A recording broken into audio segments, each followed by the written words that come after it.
have been consistent speaking against the bad government and for the purpose for reformers. Niger what yo?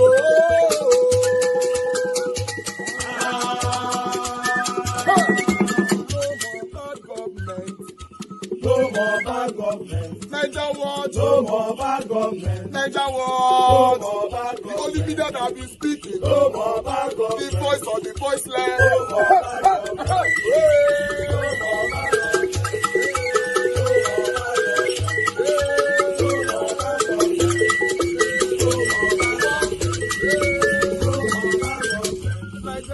No more bad government. For the poor. No more bad government. Niger what? No more bad government. Niger what media? No more bad government. No more bad government. No more bad government. In Nigeria. No more bad government. No more bad government. No more bad government. The only media. No more bad government. The number one media in Nigeria. No more bad government. That have been speaking against government. No more bad government. Niger what? No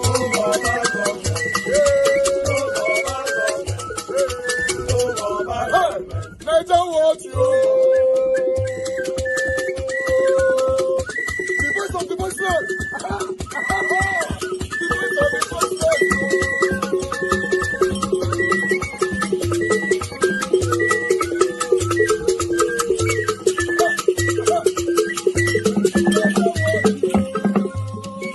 Voice for the voiceless. Voice for the voiceless. Niger what? Voice for the voiceless. Niger watch media. The only media that have been speaking against bad government. Being consistency since 1944. Voice for the voiceless. Voice for the voiceless. Umuwame. Voice for the voiceless. Umuwame. Voice for the voiceless. Voice for the voiceless. Voice for the voiceless. Voice for the voiceless. Voice for the voiceless. Voice for the voiceless. Niger watch you. We have been seeing all you guys have been doing, and we recommending to everyone in Nigeria, saying that you guys are the number one. Niger what you.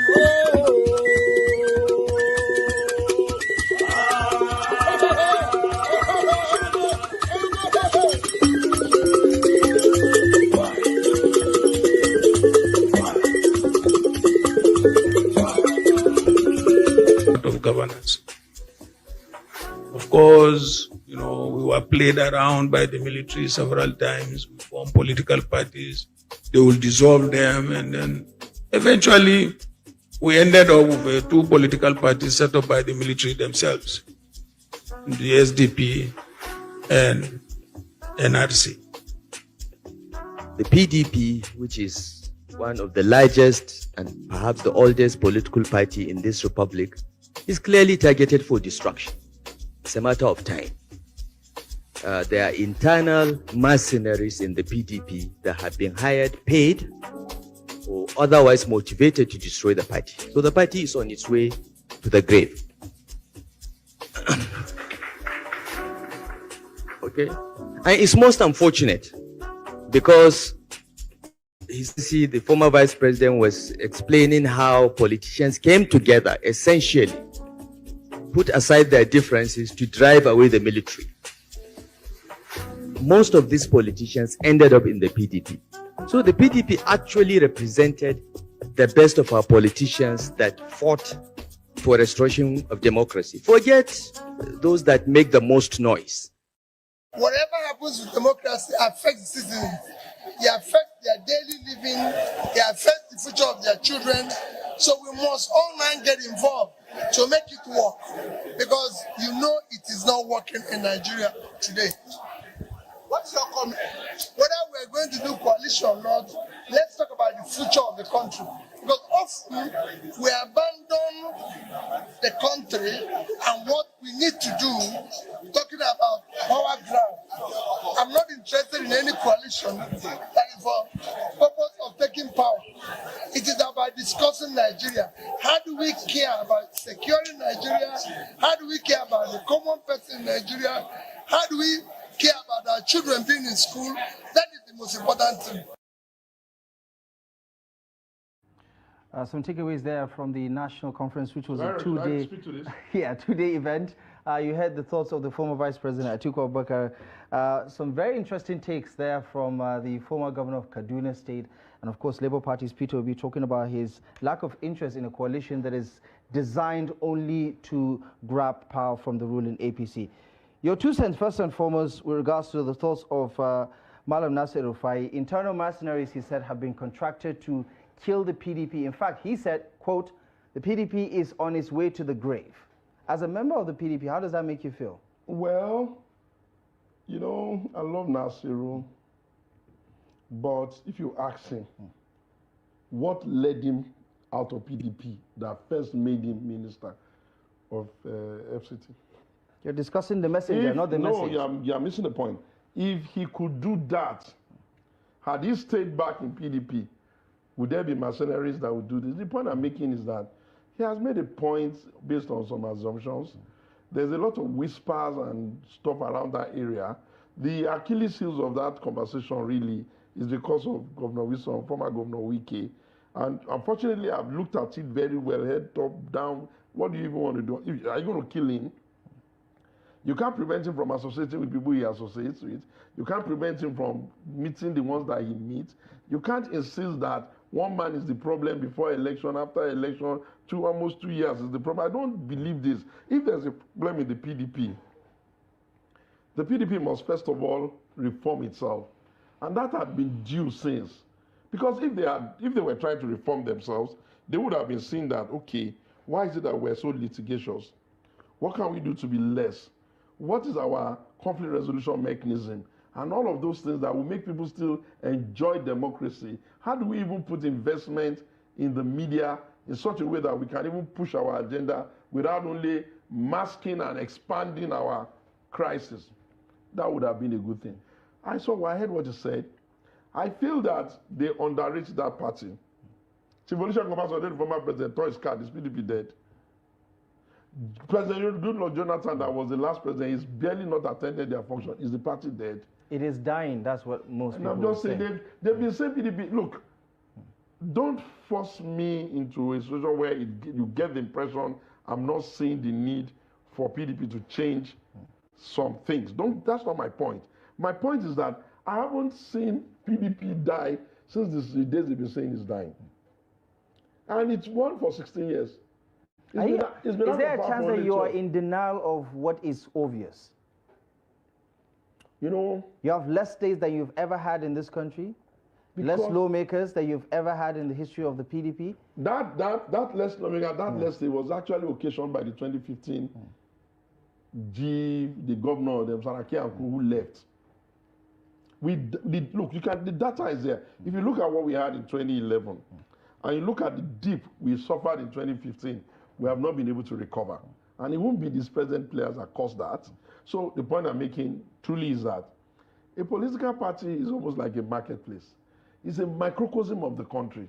I prefer that they will all be better and everybody will be sensible and people will just give and let's leave and people will let go when it is not favoring them and people will endure and suffer because people suffer when it favored you. But they are not like that. I can't make them into what they are not. So what I have accepted is that they will fumble, wumble, but they will do a clean primaries, I can guarantee you. They will fumble, wumble. Somebody is going to emerge as their candidate and they will push it the best they can. You never know who they are going to produce. What if they produce Peter? I guarantee you PDP produces Peter Obi tomorrow. Just leave them with their quarrel in the NWC. If they just said, okay, we have made up our mind, we are giving Peter Obi our ticket, the whole of the internet is going to go Is that your fantasy pick? No, it's not my fantasy pick. I'm just giving you scenarios that you never say a political party is dead. What happens tomorrow if Wike says I'm back? It's 24 hours, a very long time in politics. Yeah, but hypothetically speaking, all of these things could happen and your analysis could be correct, but we're not talking hypothetically, we're talking about realistically what is actually happening.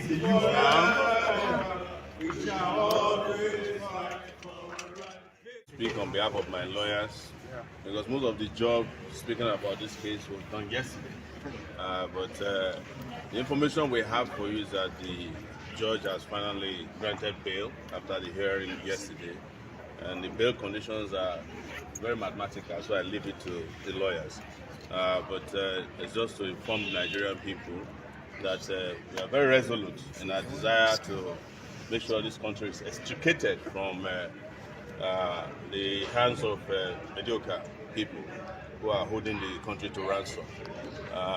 We are very committed to ensuring that the welfare of the people of this country is paramount to us. And we are not doing it because elections are coming. We are not emergency activists, the ones that started yesterday, El-Rufai, Amechi, and the rest of them. We do this as a matter of conviction, and it is our body clock that reminds us about injustice, not election calendars. So we know that the police is interested in my passport, and the judge asked me to deposit the passport. As you are aware, I have only one passport, the green Nigerian passport. But you can take the passport, but you can't take away my rights.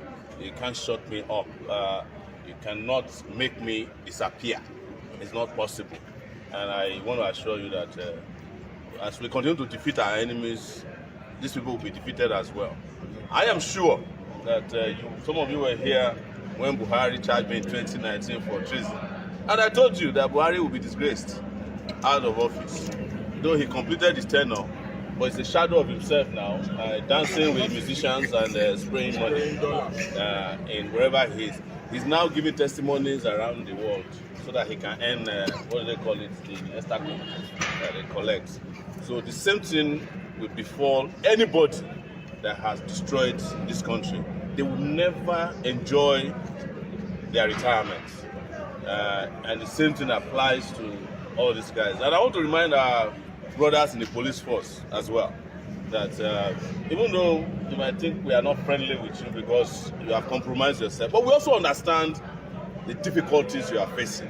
A DPO that has 500 men under his command gets 30,000 naira in a quarter to manage a police station with 500 men. So for him to buy fuel, he has to do extortion.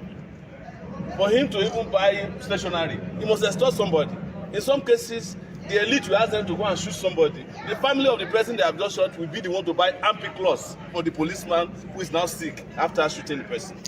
That is the nature of our country. And I've heard a lot from you, and I want to say it, and I'm not patronizing the police. We want to extricate the rank and file of the police from that slavish pension system. Take your pension before retirement. So, and I've consulted with the chief. If it means that we do a nationwide protest for that, we are not doing it to patronize you. We will still deal with you if you do stupid things. But as employees of the federal government, you deserve housing, education for your children. You deserve to get paid more than a banker that you are protecting, because without the police, the bank cannot open. So, finally, I want to remind the legal IGP of police, Egbetokun, that he will never win this case, and he's going to lose like the rest of them. What he's doing now is equivalent to the chief of air staff asking a pilot to go and bomb somebody's house because he criticized him. That's exactly what he's doing, and that is, if that's not permitted, then this one is also going to fail. So thank you very much for keeping watch. I'm standing here, I'm heartbroken for an offense that never existed in the first place. My gut was wrenching when the judge was reading bail conditions to me. And part of it was that Showore might jump bail and I run away. You know, how is that possible that I run away from a country that I refuse to abandon the citizenship of Nigeria, even when I had the opportunity some 24 years ago? I could have abandoned Nigerian citizenship and become a US citizen. If I was a US citizen today, if you seize my Nigerian passport, you can't seize the US passport. I'll just fly out the next day. But we are here, come rain or sunshine. We are not running anywhere. And for this year, you know the motto, stand for who stand for you. A citizen as well. And a passport is not the property of the police. In fact, it's not the property of the judiciary. These are all abuses visited on us as citizens. I work internationally. I have my family based abroad. So restricting me to Nigeria by seizing my passport is not only targeting me as a person, my liberty, you are targeting my integrity, my dignity, you are targeting my family, you are targeting my existence. They want to force me to become a kidnapper. But I'm not going to become a criminal because they don't want me to work. For 5 years, between 2019 and 2025, when they withdrew their stupid treason charge from this same court, interestingly, it's the same guy that read my charge to me in 2019 that read the charge again yesterday. The same court registrar, same guy. So I was looking at him like, you should have told the judge who you are dealing with now. But that's not his business. But it is our right. You know, we have fundamental right to move anywhere we want in the world. That passport is just the license to make that trip. For Patience.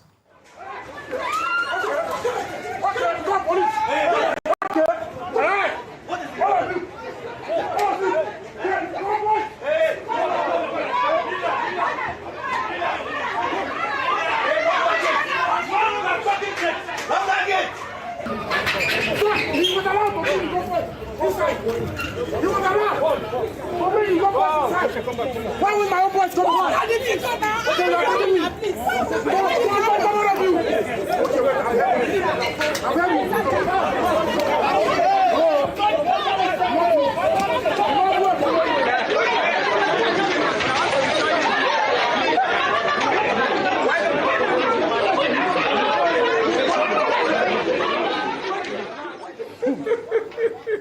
Have you ever seen anything like this? He don't cast. Have you ever seen anything? This is so completely disgraceful, really, really disgraceful. I'm going to take some tweets before I come to you. You know, it just shows so much disrespect. Oh, yes. When I saw the video with, you know, the police officer standing there, the first video I saw, there was a man who literally pushed a woman aside to go into that chaotic scene.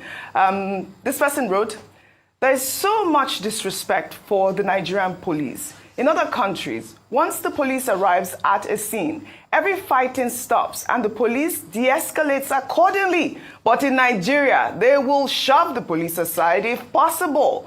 While another Twitter user wrote, "The breakout from the PDP Board of Trustees meeting has laid bare a disturbing reality that those seeking to destroy the party seem to outnumber those working towards this revival.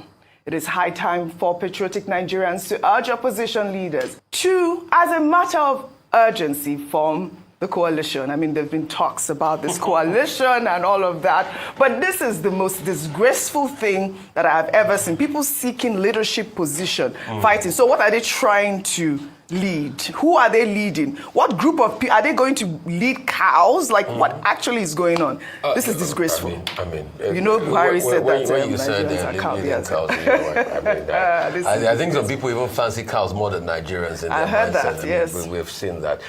So when it comes to this, and I say it don't cast because it shows the decadence in our politics, and that's why, please, I beg politicians, whatever it is, save this country. I don't see hope for this country with this crop of politicians. I do not see hope. And as regards the police force, the disrespect of the police force is something that we should also talk about. Absolutely. And also the police force also moving back.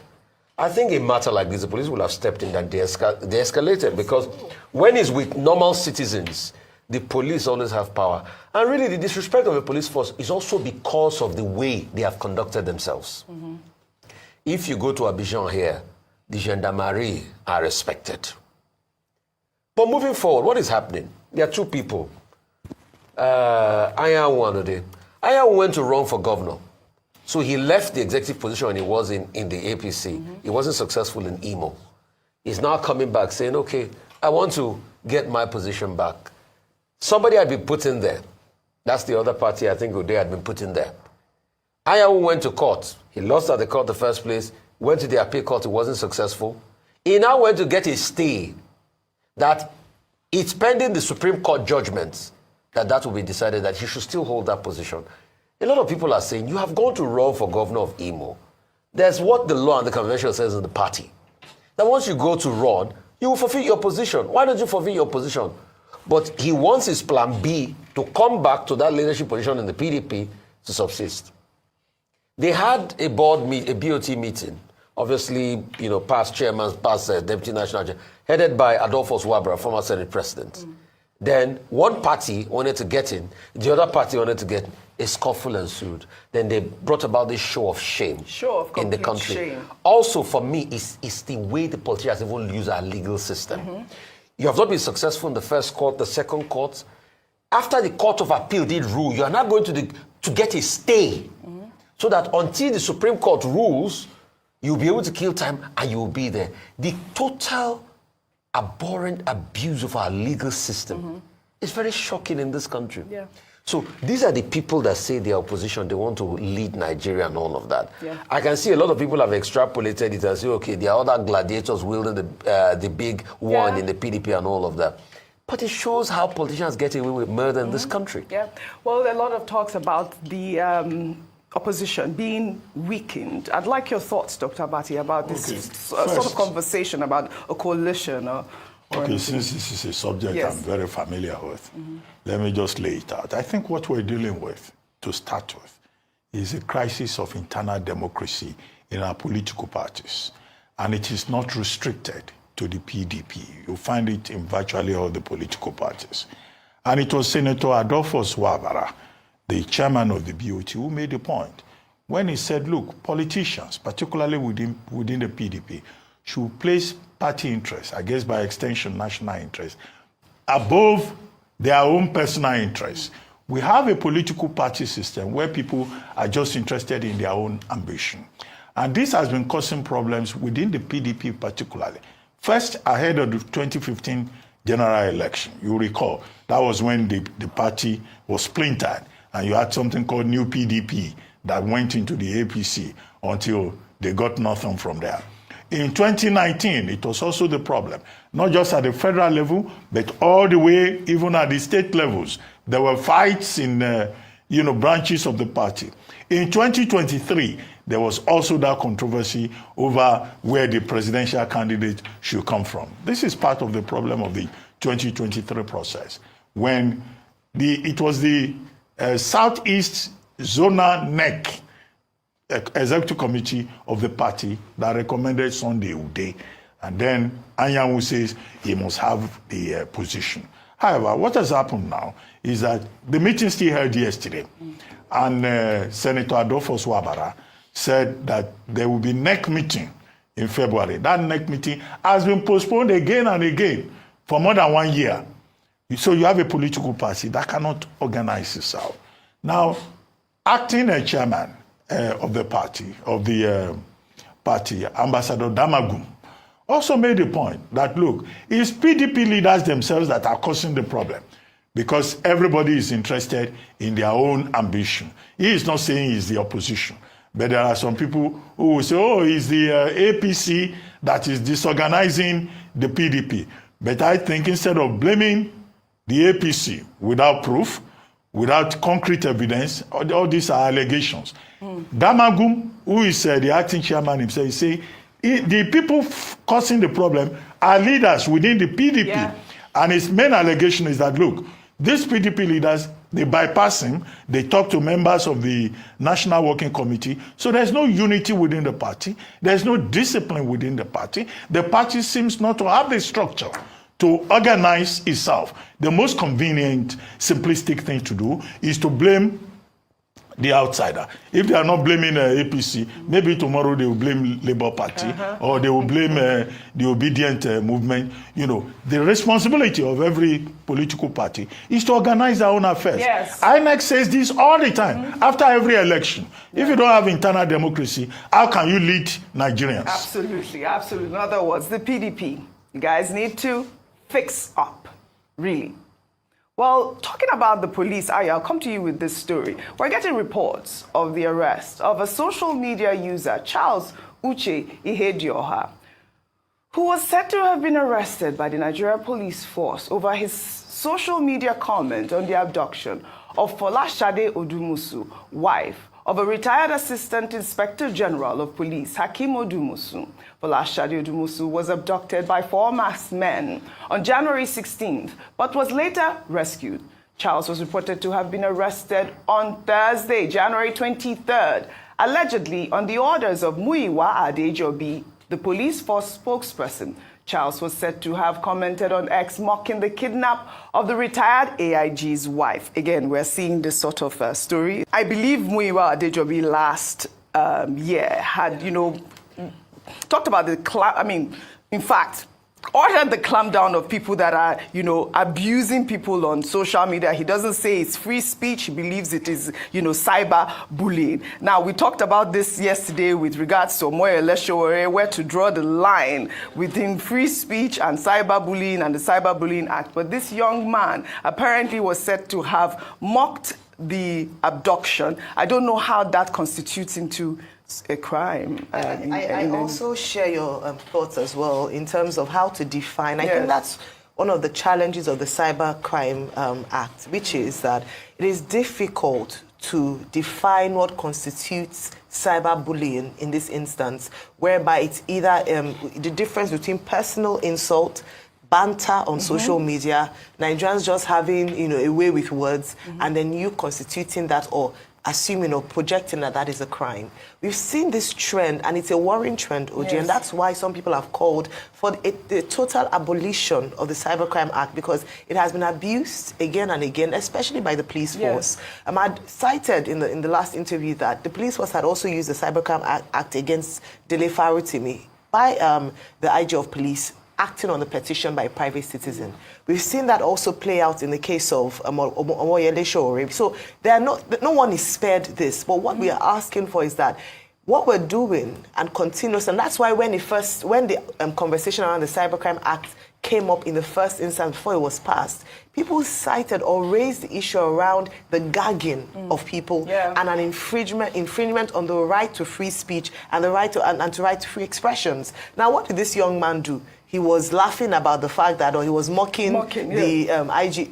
Good thing was that the former AIG's wife has been released, and there's a conversation around there as well that other citizens, normal citizens, don't get such a prompt response or rescue when they get kidnapped and their ransom money returned. But also is the fact that we are seeing, I raised the question of Olamide Thomas yesterday. The woman was also accused of raining curses on the president's son, Seyi Tinubu, Muyiwa Adejobi's family, and the IG of Police's family, and that she's been, she's still in court, she's been granted bail. But what happens to that matter? At what point would we, ascertain that this is madness and you're actually stopping people from speaking? So if I'm not sure what to type anymore on X. If I say, Oji, your hair is ugly, I don't like your face, they'll tell me that it's cyberbullying. So I think the vagueness of the law in itself is what makes it a challenge and how it can be used as a weapon to target certain people or to pursue personal vendetta. That is the challenge with that law. And I stand with that fact that the law ought to either be fully reviewed or totally abolished. Because why are we seeing it now? People are talking about it happening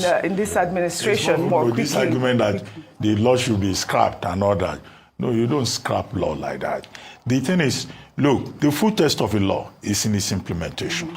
If the law is being abused, then of course, persons can go to the legislature and ask for amendment of those sections that have been abused. So the police are the ones abusing the law because the cybercrime law of 2015 came about, and then there have been consequential actions. Electronic evidence is now admissible in our courts.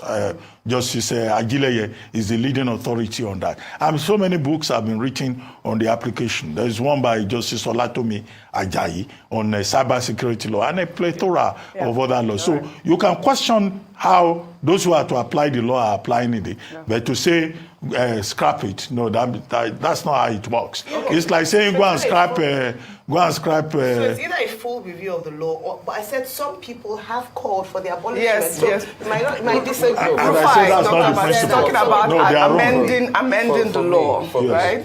For me, I join Ayo in this regard. Talking about scrapping. I'm going to say yes, because see, there's somebody that used to be here on the table before that took me through the process of how the law was even passed in the first place. There was not a lot of scrutiny on the part of the, National Assembly members. It was just a take and dump law, on the part of the National Assembly members. And you are beginning to see what is going on as we speak, as regards how this law is being used, especially to target certain groups of people. till today, I have never heard the Nigeria police call or arrest the founders of Legopedia with all the incitements that they did Yeah, who are during the they? elections. Like, why are they not I have Who are these never, guys? no, if the police I don't even wants know. to pick them up today, they will pick them up. But it's very selective to me, to my mind. And you know, Muyiwa was my very good friend and brother, and I'll say this. To my mind, it looks as though that those that are in support of the ruling party can say anything of any sort against people. The police does not see it. Just like the Mamankeshi issue during the election, Mama Shidima, the police will just selectively not see They it. came out in defense. But anything that is against, they will see it. Like you said rightly, Ayo, the police came out in defense of that incident. So we have seen this thing how to happen. But see, going to the rest of the issue, like Dr. Abati, I'm learning from you, the rest of the issue. It is also very bad.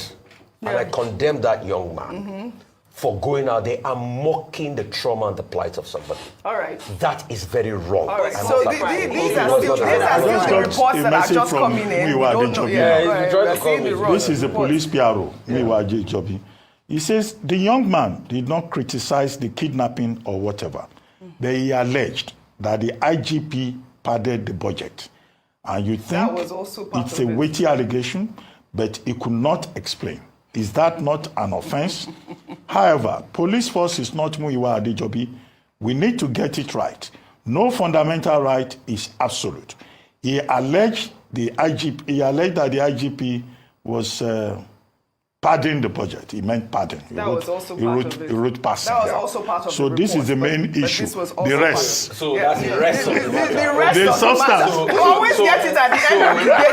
So it's not because of Those were the two reports issue. we got. Okay, so he said he Well, padded this the is budget. the We spokesman. got both reports. that's Yes, it. we got Yeah. both reports. That's his side of the story, as always. We got both reports. But all right, we'll continue on. All right, guys, I need to speak on this. Good morning, good afternoon, good evening to every one of you. Thank you very much for your time with us today.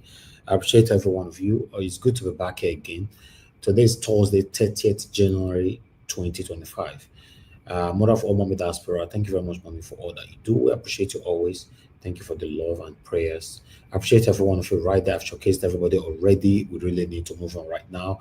Martin Benjamin, Mr. Johnson Emmanuel, Tony Tom.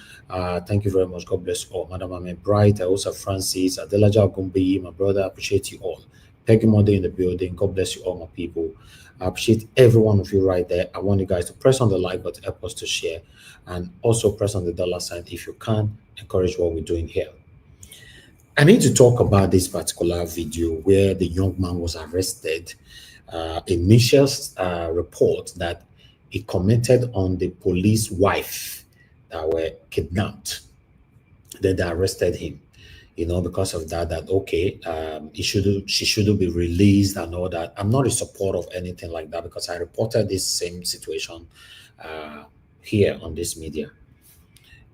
But arrested this man when he said she should not be released or whatever, blah, blah, blah. My question to police Muyiwa Adejobi, I don't know if I pronounce your name well, but I'm not interested. My question to you is that you were quick to arrest the person who criticized the situation. My question to you now is that the kidnappers, have you guys arrested them yet till now? That is my question to you. Because this hypocrisy of a team, make we not talk, make everybody not talk. These guys are working so hard to silence everybody. Then some of us, even listening to us now, will say, be careful, be careful. Upon being careful, some of you have died. Yes, I pray God give every one of us long life and good health. Upon be careful. Since Nigeria was created, our parents have advised us to be careful. Our friends, family, well-wishers, relatives, whatever, have advised us to be careful. Even some of you that actually abide to that advice to really be careful, some of these people have already died. In case you are not aware what these people are trying to do, They've managed to ring the election. Now, they are trying everything possible to silence everybody not to have the freedom of expression anymore. Now, the statement of the young man or the man, anyhow we describe him, is wrong. I totally condemn it. But my question to Muyiwa, the kidnappers will kidnap this woman. Yeah, thank God that the woman has been released. The kidnapper will kidnap this woman. Una don't arrest them. That's the question. Then two, within 72 hours, if I'm not mistaken, allegedly, let me put it on because I know this message will fly. This same police wife that was kidnapped, una bring them command by fire by force. The money will not pay to release them allegedly. Una not tell us so. Come no say, not be say policemen enter bush, they go carry and come out. I don't say not be say it happen. That's my thinking. I'm not entitled to my thinking anymore. If I want to think now, I'll still think of the government before I think. Now, wait till I think with that. Within 72 hours, this woman was released. Fine, I like that. She was released alive.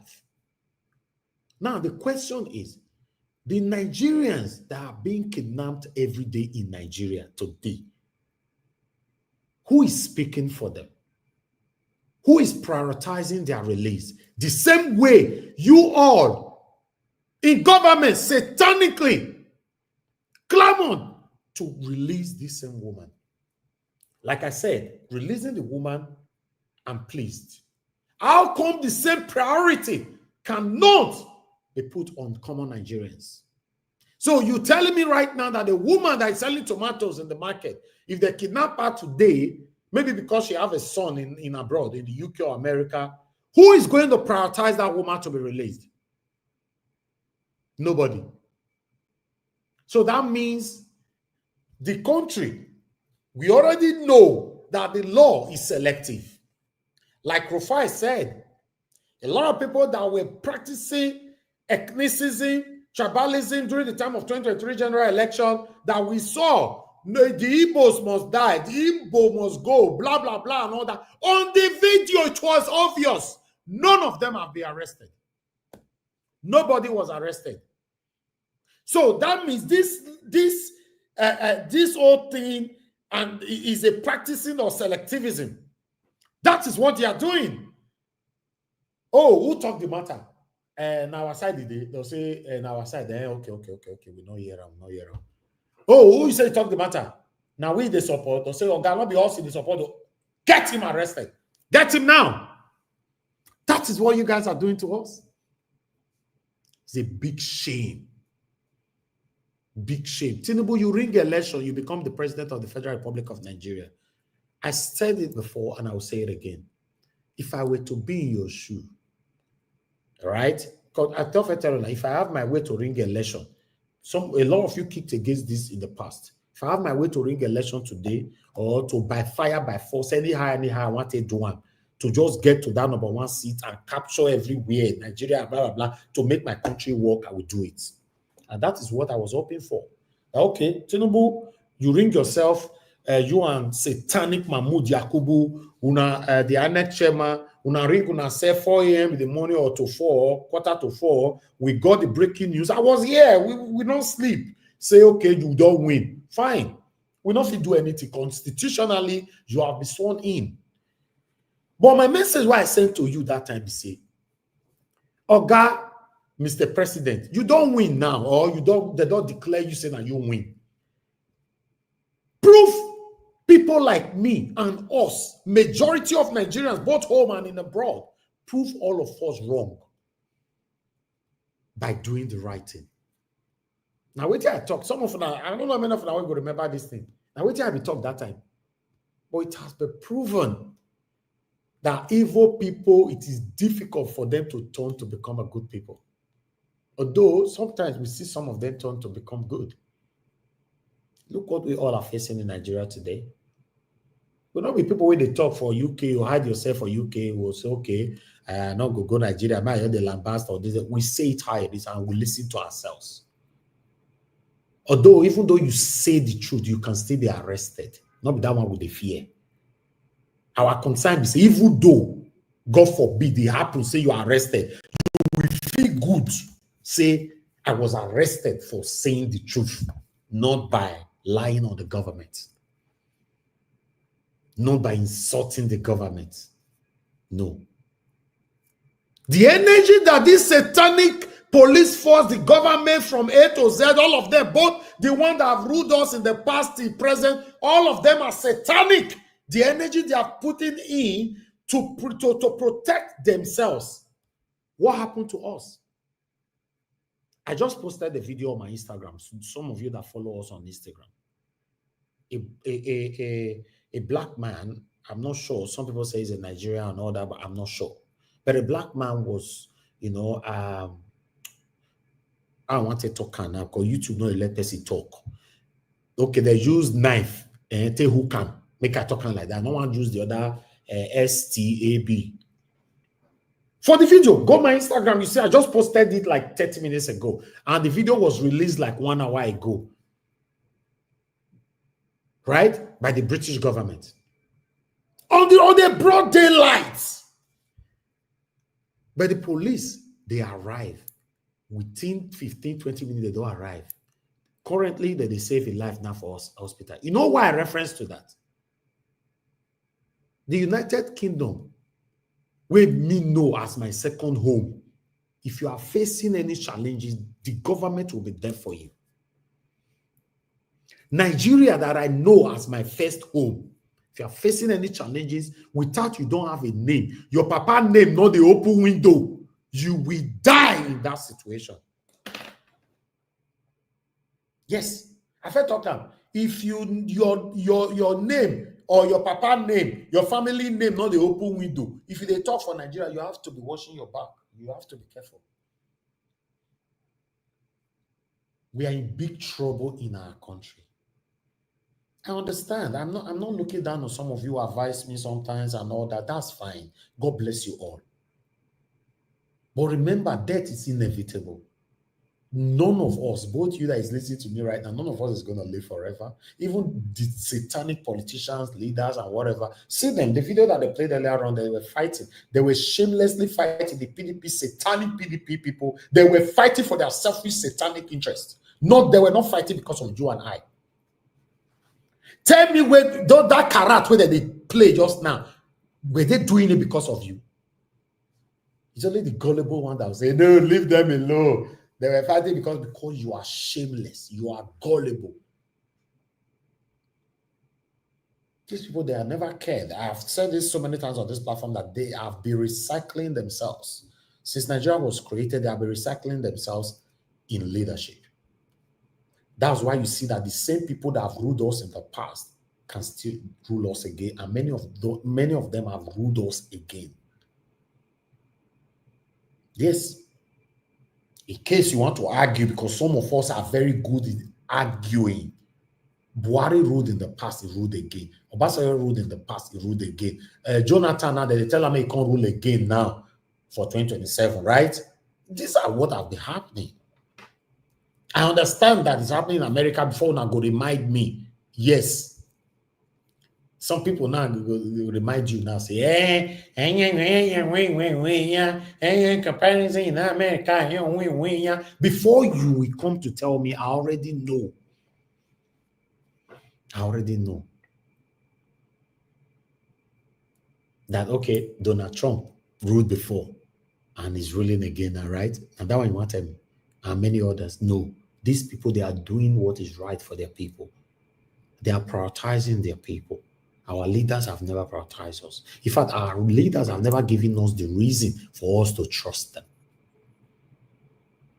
You see, Namuyiwa, the police officer, were listening to Arise and quickly text the one will be friend for his side, which is Abati. Say, Abati, no. May they change the topic, say, no, but this one will make us arrest them. See what make us arrest them. Now this one, be quick, correct them now before I end the show, correct them on air. Now what do you do with that now? Then about to say, hey, everybody, wait. We have to correct what Ojo presented. The title is not that right. Ojo say no. He right. Make una add that one. I'm not saying two title. When I say, we're in big trouble. We're all supposed to unite together and speak in one voice. But unfortunately, we are the one fighting ourselves. Why these police officers and whatever, they look us from distance and laugh at us. We're supposed to unite together. If you check the police officer now, Muyiwa and all that, I don't go blame them that much. You know why? Some of us, when they listen to me right now, they have the opportunity to sit in the position where that police officer Muyiwa they sit down, they will do more, do worse. Like I've said so many times, that we want our government to do the right thing or to be changed in totality and all that. Some of all these satanic Yahoo boys, where they thief people money, they call them Odogu for Nigeria. Their mama will go church, go give testimony, go give do thanksgiving. If some of them enter politics tomorrow, they can become president, they will do worse than Tinubu or every past leaders that have led us in the past. So if you check her now, the government are satanic. We the people, we are so satanic. The good people is very minimal. Statistically, my own statistic view, the good people in Nigeria that can actually lead us to where we want to be, I'm not sure it's up to 10% out of 100%. The rest, now math they do, now math. They mount, they talk. Oh, Tinubu not good. The other one not good. Buhari not good. If you give them the same opportunity, you're in trouble. What Yaya Bello? How old do Nanti say Yaya Bello day? Nanti say Yaya Bello na old person. Yaya Bello is still 40-something years as we speak. 40-something years. We thief over 100 billion naira allegedly. The one where they see be that. Oh, the one where they see be that.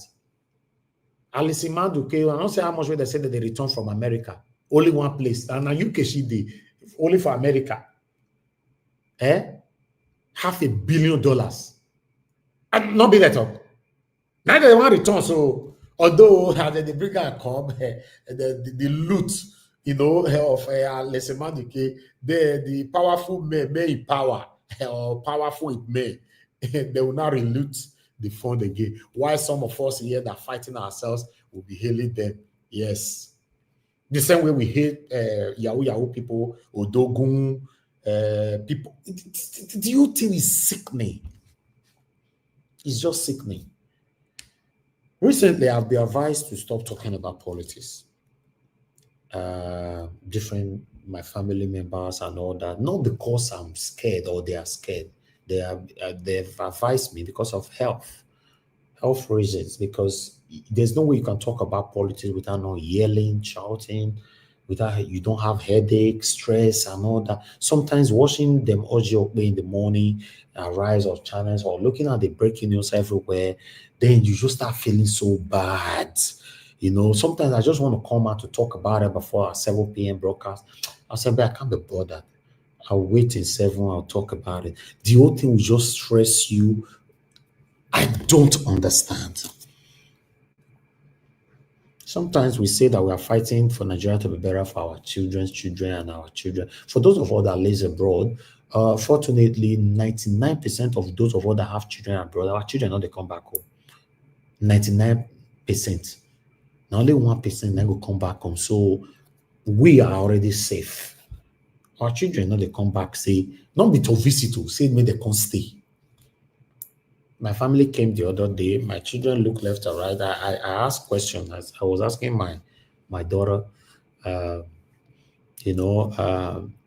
you like to come live in Nigeria, maybe in the future and all that?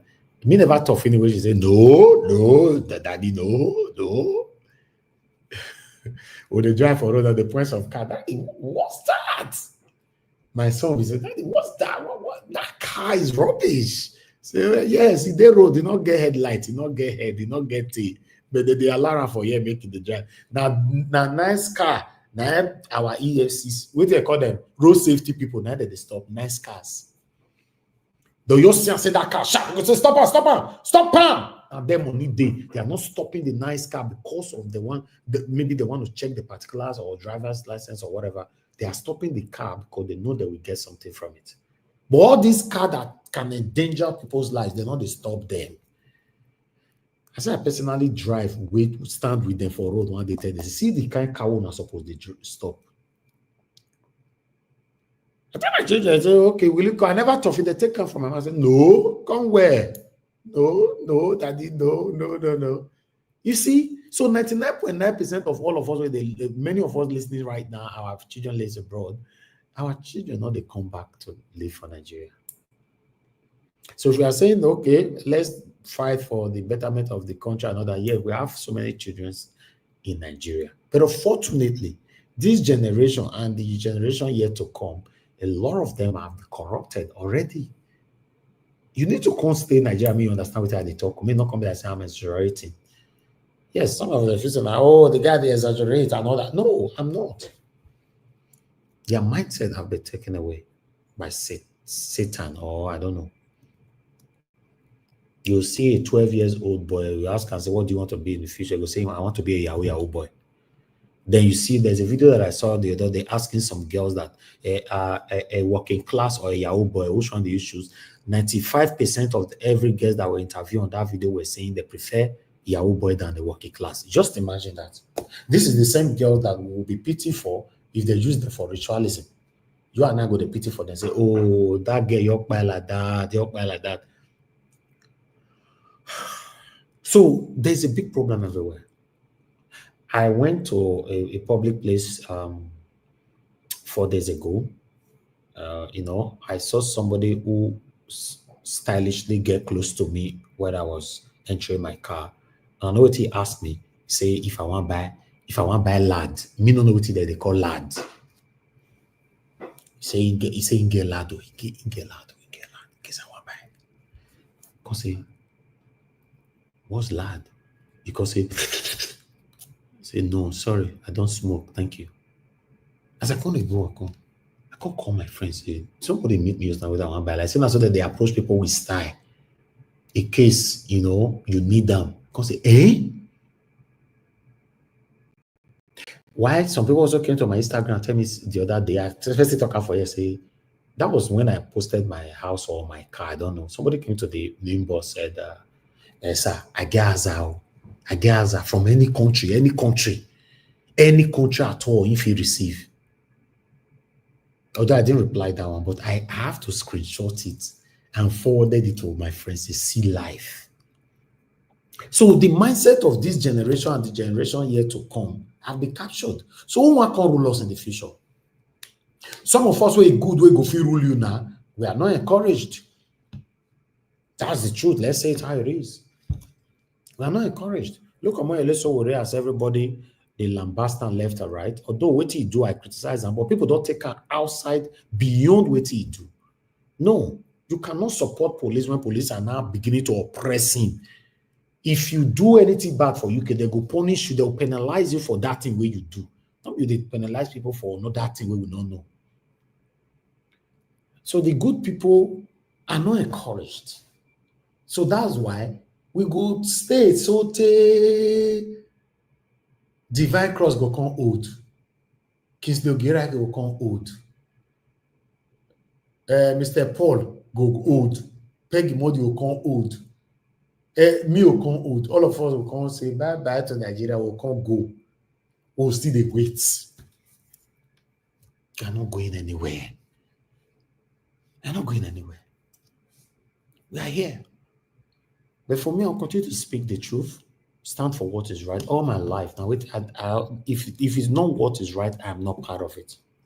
And I'm a testimony. I've said it before. I'm a testimony to everybody who believes that standing for what is right, you cannot be successful. I was advising my plumbers today. I was advising them for more than 40 minutes. I was just talking to several of them. Many more were joining them, other workers and all that. Telling them, say, listen, I give them short of my story and all that. Telling them, don't let anybody tells you, say, you must engage in satanism for you to be successful. I am a testimony to it. This will not be say, I hear person say, do testimony for church now. Me, why they talk to you now? Everything you need in life, you can have it all. Still, you are standing for what is right. But in Nigeria, a lot of people believe that the only way, a lot of people have said it to me, they've told me that the only way we can survive in Nigeria is, no, our salary, not the rich us still live, we must do 1 or 2 things before the month end, more, money journal, blah, blah, blah. So this is the reason why Almost all of them for Nigeria now, they are professional liars. All of them, they lie. No single truth for their mouth. Waiting they sell for 30,000 naira, they'll tell you say na 80,000 naira. If they sell for 80,000 naira, they'll tell you say na 200,000 naira. So when we are blaming around up here, we are blaming the government. Same time, let's be blaming ourselves. But the problem is huge. Some of the people who have been blaming the government in the past, they got the opportunity, they got into that position, they could not do anything. What about all the Labour Party reps and senators that you and I elected then?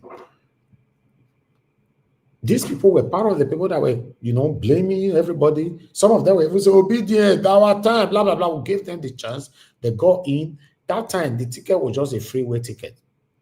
So tell me, how many of you don't say they vocal for House, for the Senate? How many of you don't see?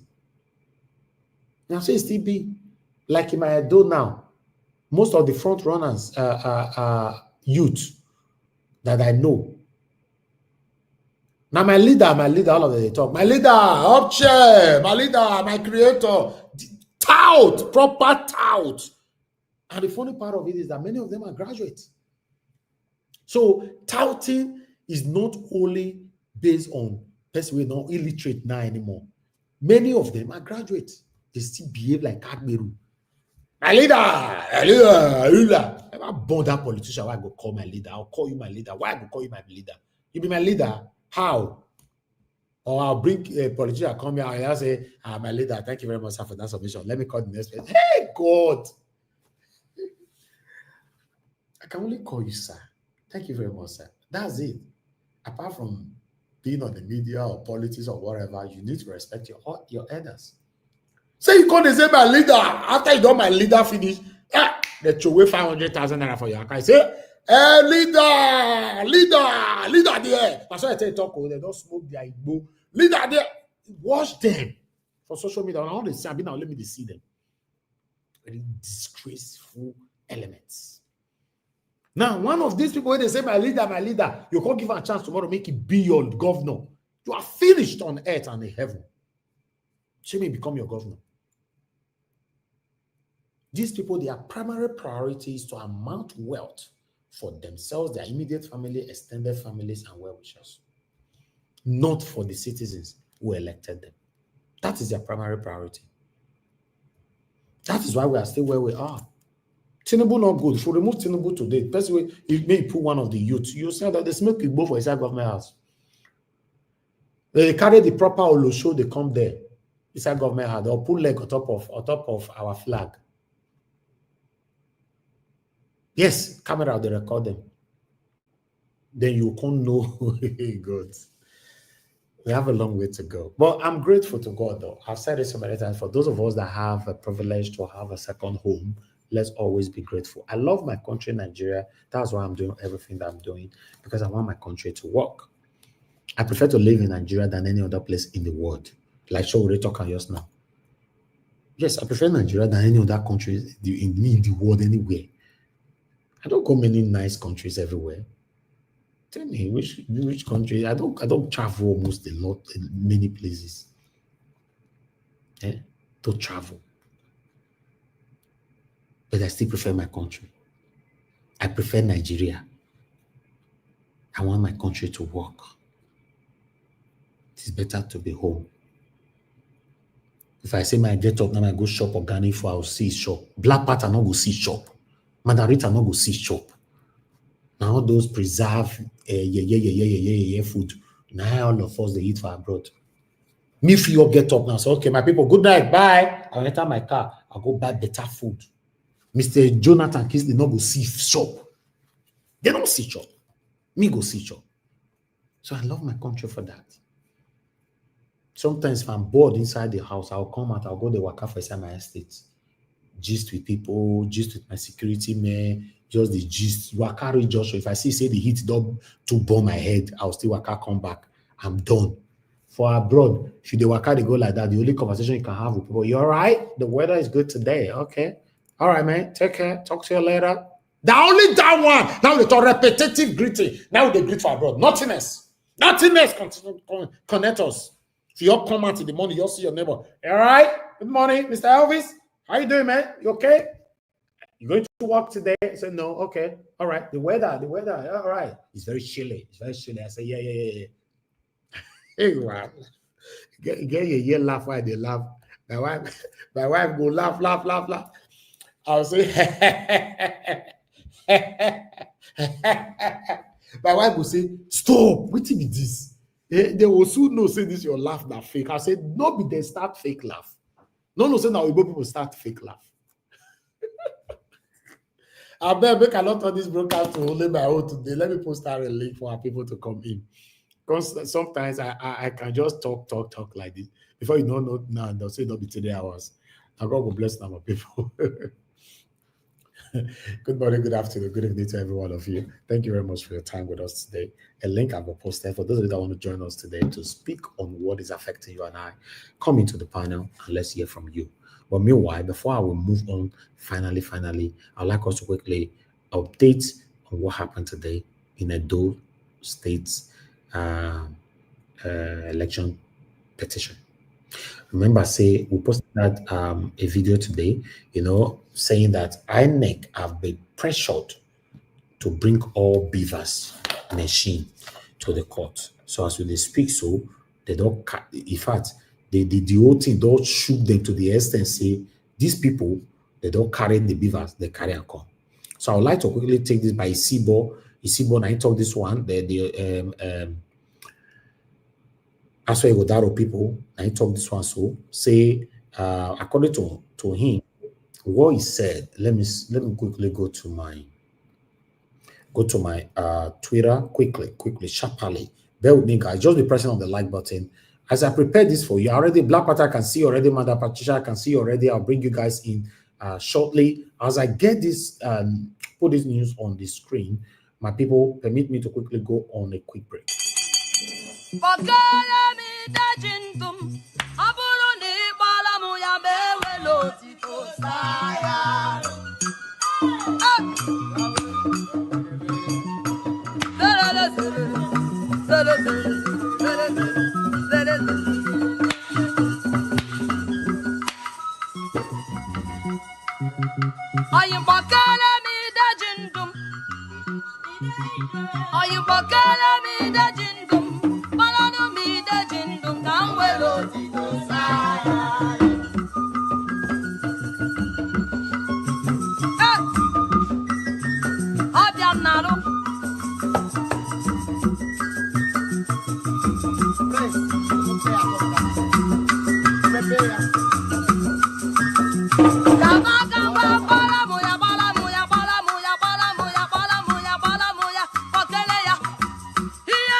All right, guys.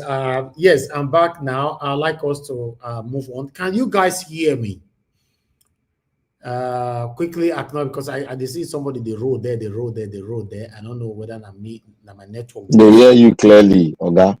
Thank you, my lovely brother. Thank you very much. Okay, you can see right there on the screen. This one was posted by Ogbede Ifaloyi Isibo. Is a spokesperson for Aswa Igodaro, or rather PDP. So, but he worked directly with Aswa Igodaro. INEC bows to tremendous pressure from the tribunal and submit all BVAS machines used for the Edo gubernatorial election. Brothers and sisters in Christ, this is the game changer. This is what we have been waiting for. This completely solidifies our case, and I am joyous. Let us see how these thieves will argue against their own BVAS machine. While I have another report right here with me, which I would like to quickly take. Breaking news, APC suffers major blow as INEC bows to pressure, submit BVAS machine in court. BVAS machines show proof of overvoting in excess of accreditation in many polling units across Edo State. PDP supporters erupt in wide jubilation.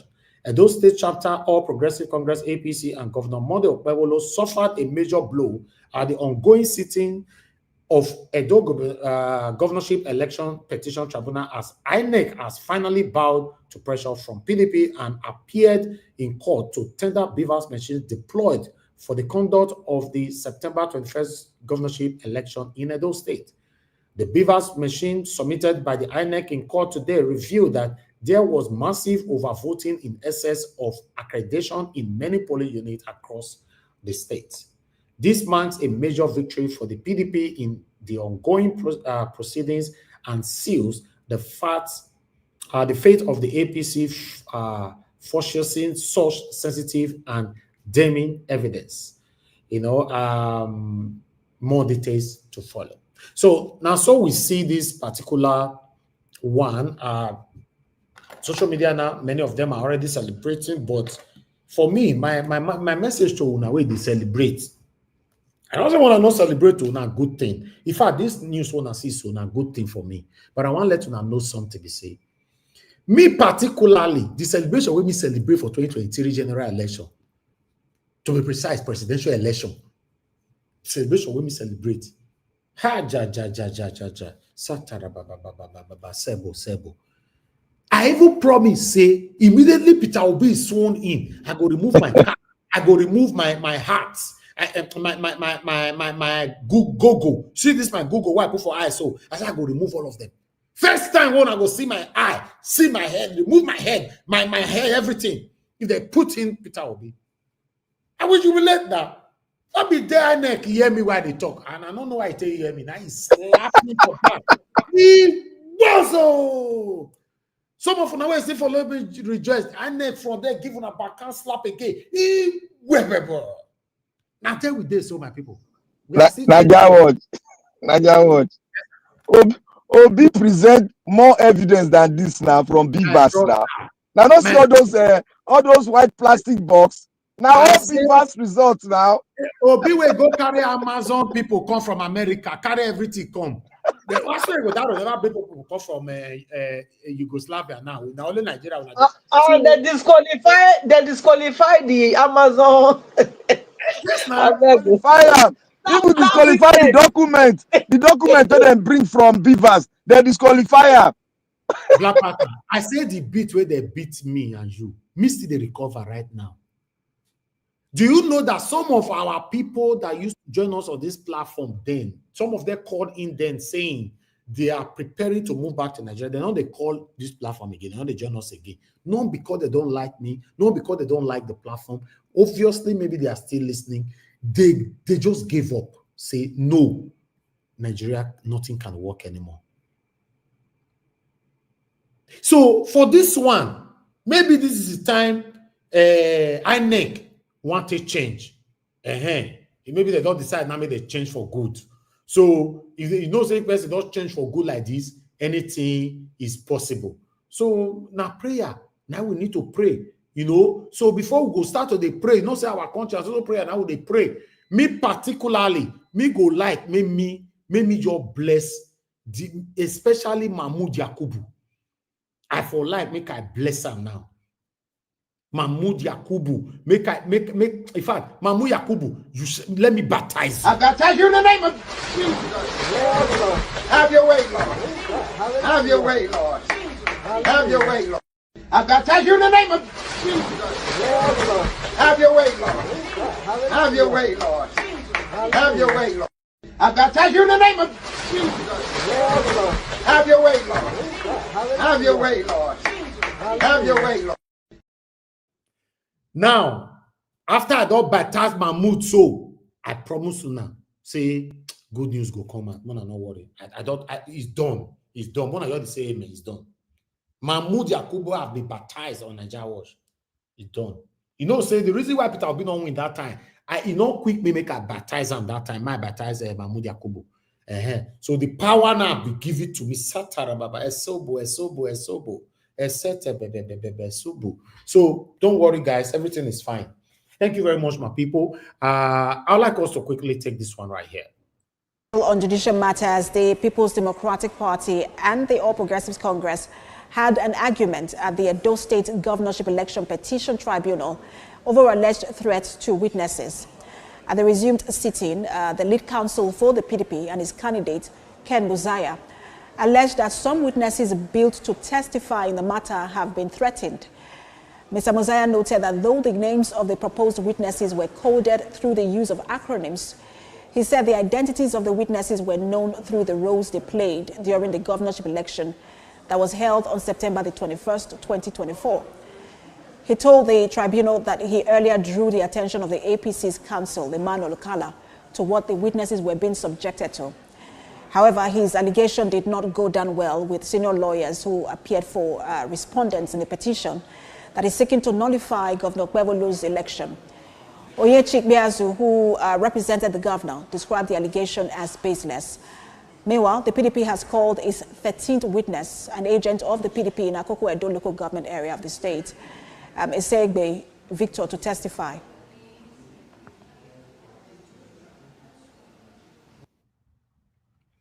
All right, guys. In terms of videos, that's all I have for you guys today. I would like to quickly take these articles that I have here. I have a couple of articles that I would like to quickly take, then we can take it from there. I'd like to start with the one you can see right there. This one is currently trending. I played the video earlier on concerning Erofy. But meanwhile, I'd like us to quickly take the article so that we can take it from here. Guys, help us to press on the like button, help us to share, take our voices far. Press on the dollar sign and encourage what we do here. You don't need this vengeance. Mission Boala, conscious Erofy.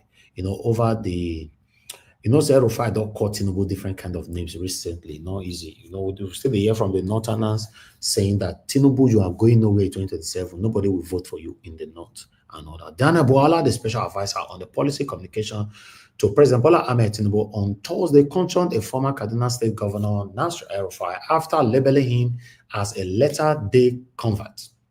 The former governor, who is a chieftain of the ruling All Progressive Congress, has been in the news recently for calling out the party over its lack of internal democracy and active party structures. No longer recognize the APC, no party organ has met in 2 years. No caucus, no INEC, nothing. You don't even know if it is one-man show. It is a zero-man show, El-Rufai said at the National Conference in Abuja on strengthening democracy in the Nigeria on Monday. Then, Boala, as a law of God is my big sister, they talk, I was Boala. I get the way they call that girl and that name. I would just like to look for Boala name, quote, I mean. Okay, I don't find a quote for here. I just want to take one or two paragraphs quickly because I have a couple of article for you guys. I was cabinet minister 22 years ago, and I was clear to Asiwaju that I was not interested in any position in his future government. The pathetic manner of all of you later they convert to the Tinubu's government make an issue of something that I never wanted in the first place is perhaps a reflection of the level of your moral flexibility, he tweeted, amongst others. However, responding to the tweet, Boala cautioned that he and the ex-Kaduna governor were instrumental in Tinubu's emergency as the party's presidential candidate in the 2023 election. With respect, I'm not a later-day Asiwaju supporter. We both played our roles in his emergence as the candidate of the party ahead of the 2023 election. And before then, while you were from the CPC extraction of APC, I was from the ACN, which explains why I worked with Comrade Oshomole when he shared the party, amongst other things, to protect the interests of Asiwaju, whom at the time you people vowed to retire from politics, Boala stated. But I would like us to move on right now, my people. Like I said, I have other stuff that I would like to quickly take right here. Then I have here, El-Rufai replies Boala. As you can see, okay, I never put this one for screen. Bear with me, guys. Man, I could put that for screen. I don't know if I ever put that for screen. I was reading from my other window. Okay, there you go. From Vanguard, enjoy your special advisor role. El-Rufai replies Boala says he would criticize APC even in Tinubu's government. More look for a quote. A quote now you concern me for here. Okay.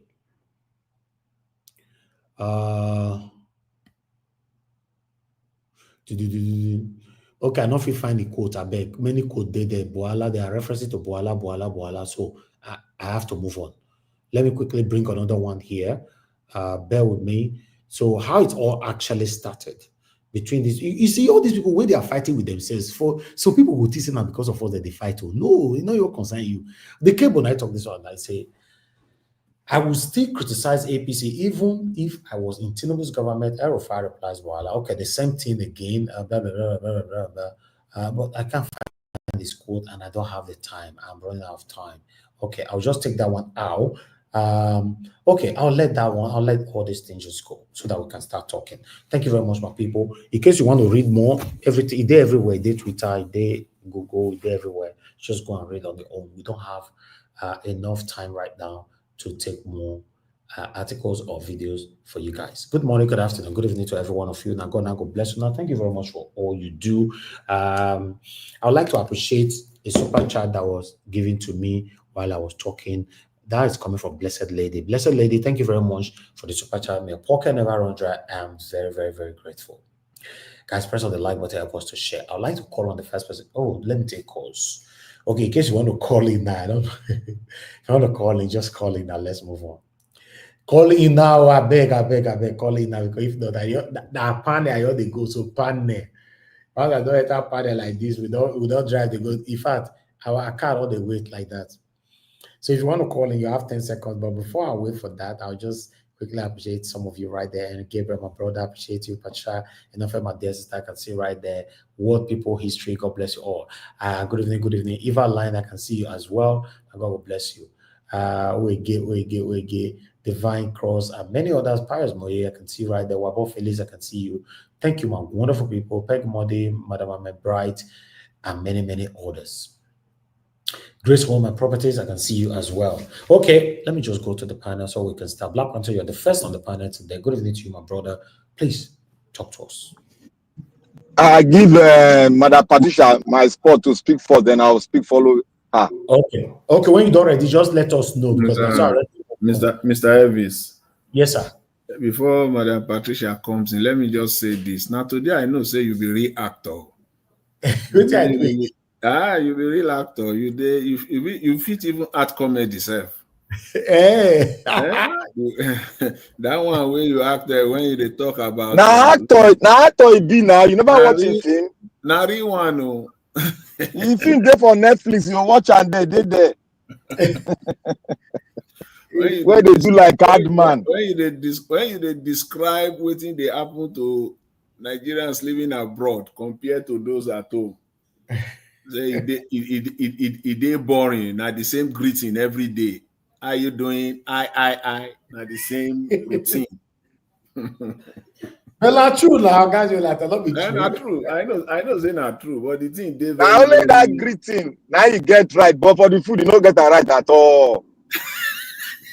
I get that right now, Mr. Jonathan. You don't get that right, Jare. And they go Igbo store. You know how many Igbo store we will get for Texas alone? Don't talk and say, no, not the see organic food for that side. I they kill live goat. Did I go kill him? I go show him. Make it your goat when they use milk take grow. No, this one are for farm. Oh, not be the one they go for when they bring from abroad. Oh, no, this one are farm. I'll take the farm, homegrown things. Okay, make we they go. Thank you. I appreciate you. Thank you very much, Mr. Jonathan, for acknowledging that. God bless you all. Thank you very much, my wonderful people. And God will bless you now. See me, see happy. For real. I can see right there. Thank you very much for joining us. Good evening to you, Stella. Afeni just coming in. And God will bless all of you, my people. Thank you so much. Okay, let me start with Mother Patricia. Then I'll come to Destiny and before Mr. Jonathan. Then Black Panther, you that is first will now become the last person. Mother Patricia, please talk to us, man. Good evening to you, man. Good evening, Mr. Elvis. Good evening, Mommy Diaspora. Good evening to all the panelists and the commentators and Nigerians at large. Good afternoon, good morning from wherever you're joining us from. Thank you again, Mr. Elvis. Please click on the like Thank you, button man. and of course the share and the dollar sign too. Very, very important. And I want to thank the ones that have already super chatted Mr. Elvis today. God bless you. May your pocket never run dry. In Jesus' name. And I say amen to that. Amen. Amen. Yes, Mr. Elvis. Yes, the whole thing is what you presented today is a lot, but we'll take what we can take. INEC being pressure to do whatever they said now. For me, like you said, I'm also on your side though. Now, so I don't talk about before. Me, make I wait. I not go raise any hope. Okay? I not they raise any hope at all, no expectation. Because we have seen more than this before. So anybody that has hope for that without any without any judiciary, what they call it, electoral reform, and that constitutional to readdress this fraudulent constitution that have been given to Nigerians. That they say we Nigerians. I don't know how many of the seats in that room to make that decision, because I know that my own people were not there. So as long as my people were not there, that we is not we. So, which means that thing not supposed to be. Showore, yes. The policeman that is, they find how many cases, 26 charges against him. Like as I said that day, I said that thing they were, I said it was illegal. I said it now, that day. That what they did, me as a portion were for not parking. Because they have no right, they have no legal standing. What is that? Uniform when they give una to oppress Nigeria, and they give una for. And that one ain't gonna be. No, come on. So if una need respect, una go respect the uniform una wear. As long as una dey respect that uniform, I don't see any reason why anybody go respect una because una wear uniform. You know they okay now. Look at it now, the AIG. I been AIG. What did they do now? Not be this now they sue personally for defamation. Defamation because he spoke. If somebody don't speak, how will you meet the person? How will you meet the person? How will you really, really meet the person inside the person? If you want to silence everybody. Freedom of speech is one of the rights we have in Nigeria Constitution. It's our human right, it's our right as a citizen. Nobody should gag anybody. Nobody should gag anybody. It's free. We are free to speak. Even God that created the whole world, he said, come, speak to me. Talk. Talk less of human being. I will not say because somebody is talking, you don't like what they are saying against you, then you decide that you will use the power that was given by the same constitution to now frustrate the people. It's not done anywhere. Yes, the other one where they say they catch your wife, where they don't go catch, put the guy for because the social media influencer spoke, say the same effort that you used to bring your wife, bring Nigerians when they kidnap all these years. Wanna use that same, that same rigor that una went through to go and make sure now bring Nigerians and a bad tonight. No. But now they say they arrest us. So now you see, they are using up the power that Nigeria vested on them. And that should not be. Shouldn't be. It doesn't make any sense that people abuse power. Erufai make he enter house. Erufai not get anything when they offer. Not get anything. Na Fulani money be. All their agenda is exposed. Nigerians are woken up. Hausa self don't wake up.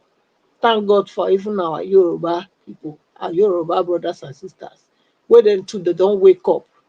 They never ever, before, yes, they think saying like that, but now they don't see them.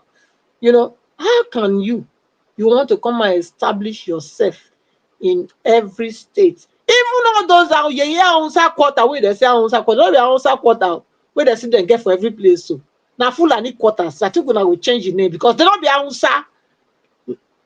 And it's right time. Make we know they call those places Hausa quarter anymore. They not be Hausa quarter. They get name before they come there. Not be their quarter. Not be their quarter. Not be their quarter at all. So we need to change. We really need to change. We need to bring back the names of those places. May they not say they not get quarter there. Oh, they not get anywhere there because that's what they come. Imagine, say you want to bring Sharia come Ekiti. And even the news people, all these journalists, this news media, they are not helping matters. Because when I first read it, it was as though the thing has already been established and confirmed. That was how it was presented in the news. That where I got it from, where I read from. You know? So, I mean, they are not helping issues. They are not saying things the way it is. Why will you project something? Why will you project a news that you know that has not been confirmed and present it as though it has been done and sealed? Look, all these media people, they are our problem. Oh, they are our problem. These journalists, now they be the biggest problem for the whole world. They are paid to lie, paid to lie. Because I don't see any reason. Because when I first saw it, then I posted it to other groups that I belong to. I said, please, watch out to our people. This is not happen for Ekiti. We too, we need to shine our eyes now. We shouldn't allow this to fly. Not knowing that the people resisted it and they stopped the whole process. So what are we talking about? We need to, get on doing what we know how to do best, which is make sure that these intruders don't truly penetrate us. They have tried, they have been trying, but we have to stay on our watch to make sure that anyhow they repackage whatever they are packaging, we must be able to say what? This one, na charade. Now the same masquerade we don't dance naked, now they bring come. Now so I see them. And that's why, for me, I want to commend the people of the Yorubas that stood against this thing vehemently. And for anywhere they come in this aspect, we all should stand against it. Okay, look at now. Who did they say they used to sign the thing? If I say here now that when I talk and say, look, the people, our people in the East, our Eastern brothers, they are not doing well. We have to say the truth. Who want cry, make it cry. We have to say the truth. Why be saying every bad thing? Every bad thing, how they go use my tape do? We not really ask myself that question. We're not going to ask myself. When somebody else talk, people like me talk, when I'll come out with our ugly faces. They talk, say, she hates Igbo. She not like Igbo. But look yourself in the mirror and tell yourself the truth and liberate yourself. Until you tell yourself the truth, you are going nowhere. Besides, I live on there. Thank you. Mother Patricia, you say who they use them? You say people they use the Igbo people. Who they use them? Okay. Yes, now. Okay, look now. Okay. Tell me now. Who they use sign the paper? The document where they say they sign so now, who they use? Not be Igbo name they use. Not be the man. No, you now you present the case here. But they focus on the man. You for mention the man, name you attack the man now. But you cannot no, lies. the thing is, look, it's very rampant. When something is too common, you have no choice but to put it to everybody's face. Yes, when it's too common, you have to bring it out and open it to everybody to see that this is what is going on. It's like that So now. Okay, the Igbo that is spying people now in the East, is it me and you? Is it me and you that is spying them? The one that is spying their own people in the East, is it me and you? What are we talking about? Is it me and you, Mr. Elvis? It's a question. Is it me and you that is spying them? No. So what are we? It's the same thing. Evil is not good at any time. Anytime. Evil not good anytime. We don't say because they fight for Biafra, they buy their own people. We say it's good. It's not good now. All right, thank you. Thank you very much, Madam Patricia. Thanks for your submission. I would like to call on the next person, Mr. Destiny. Please talk to us. Good evening to you. Good evening, Mr. Niger Watch, and good evening, everyone. Good evening, madam. I greet all the commenters and all the listeners. I don't even know what to say because that Nigeria sometimes is very hard to even.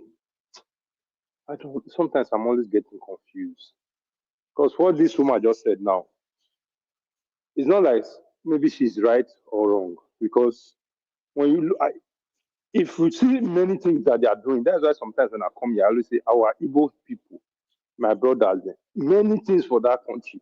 If they won't really do, and they always want to put us for the front. It's as Amici want they won't do for Buhari regime, they go put Amici for front. This one regime, they go put Umar here, I don't know, they go put that for front.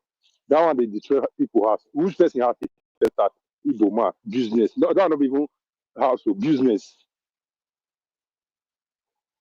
They'll do the thing. When I will collect her, whether because of the money where they give them or I've been a power, they hungry them or I don't really know. If you still go court, if you lose some kind of judges where they want to do bad, sign the kind of year case. Now mostly our people that they put, they're not the say no. I don't know why, whether not the money that the issue. Majority many issues. If they want betray some well, it's painful, sure, because not all the whole tribe bad though, but there were things they reach. Oh, many bad, but to look at the territory, they'll do the thing on our own side. If they know they carry on our same one and they use our help on our own side. How many roads they east were good federal? I'm meeting from that side. This the volume now from that side. How many federal road the volume he don't do for the east? Now coastal line road now that one I be your target to destroy people business. Sometimes it's hard to it's very difficult. Seriously. Because they can't use waiting some kind few greedy people do. These are they rob almost everybody, which is not normal.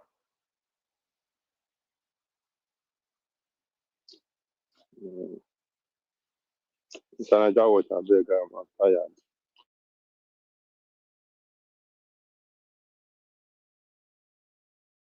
All right. Mr. Wonsu Destiny, thanks for your submission.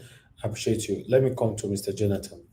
Mr. Jonathan, before you speak to us, I'd like to quickly appreciate Malik Lukman. Thanks for the super chat. God bless you. I'm very, very grateful. That is Nigeria currency right there. God bless you. I'm very, very grateful. And Blessed Lady, once again, guys, do your part. Press on the like button, help us to share. Press on the dollar sign if you can. Encourage our work here. Okay, Mr. Jonathan, please talk to us, sir. Okay, Mr. Elvis, thank you very much. Thank you, sir. Yeah, good evening. God bless you. God bless you. Fellow panelists, I greet you all. Welcome. God bless you all. Mommy Diaspora, I greet you. God will continue to bless you. all commenters and prospective callers to the broadcast. I greet you all. Welcome.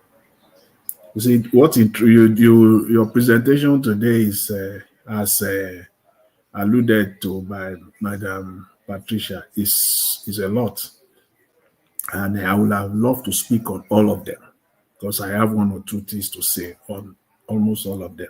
But I will start with the Edo State election and the tribunal, the election petition tribunal that is going on with respect to Edo State governorship election. You see the story now today that INEC tendered BVAS machine, good on the surface. But before I proceed on this one, I just want to put it out there up front. What I'm about to say is my own personal analysis.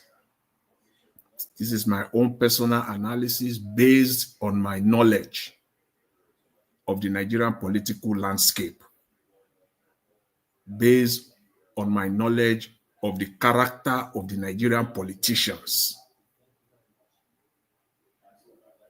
This is my own analysis. Based on my own knowledge, as I've said. The first question I will ask is, why did INEC refuse to release this same BVAS machine in 2023 to the court? Because they did not. INEC did not. The judges did not ask them. The judges gave them an order, a court order, but INEC did not comply to that order in 2023. And the same judges, in delivering their judgment, said, are they going to go to market and bring evidence? They asked that. But the same judges could not enforce and bring their power to the table and get INEC to bring the BVAS machine in 2023. So for us, it will be too easy to congratulate INEC. Don't let us fall for it.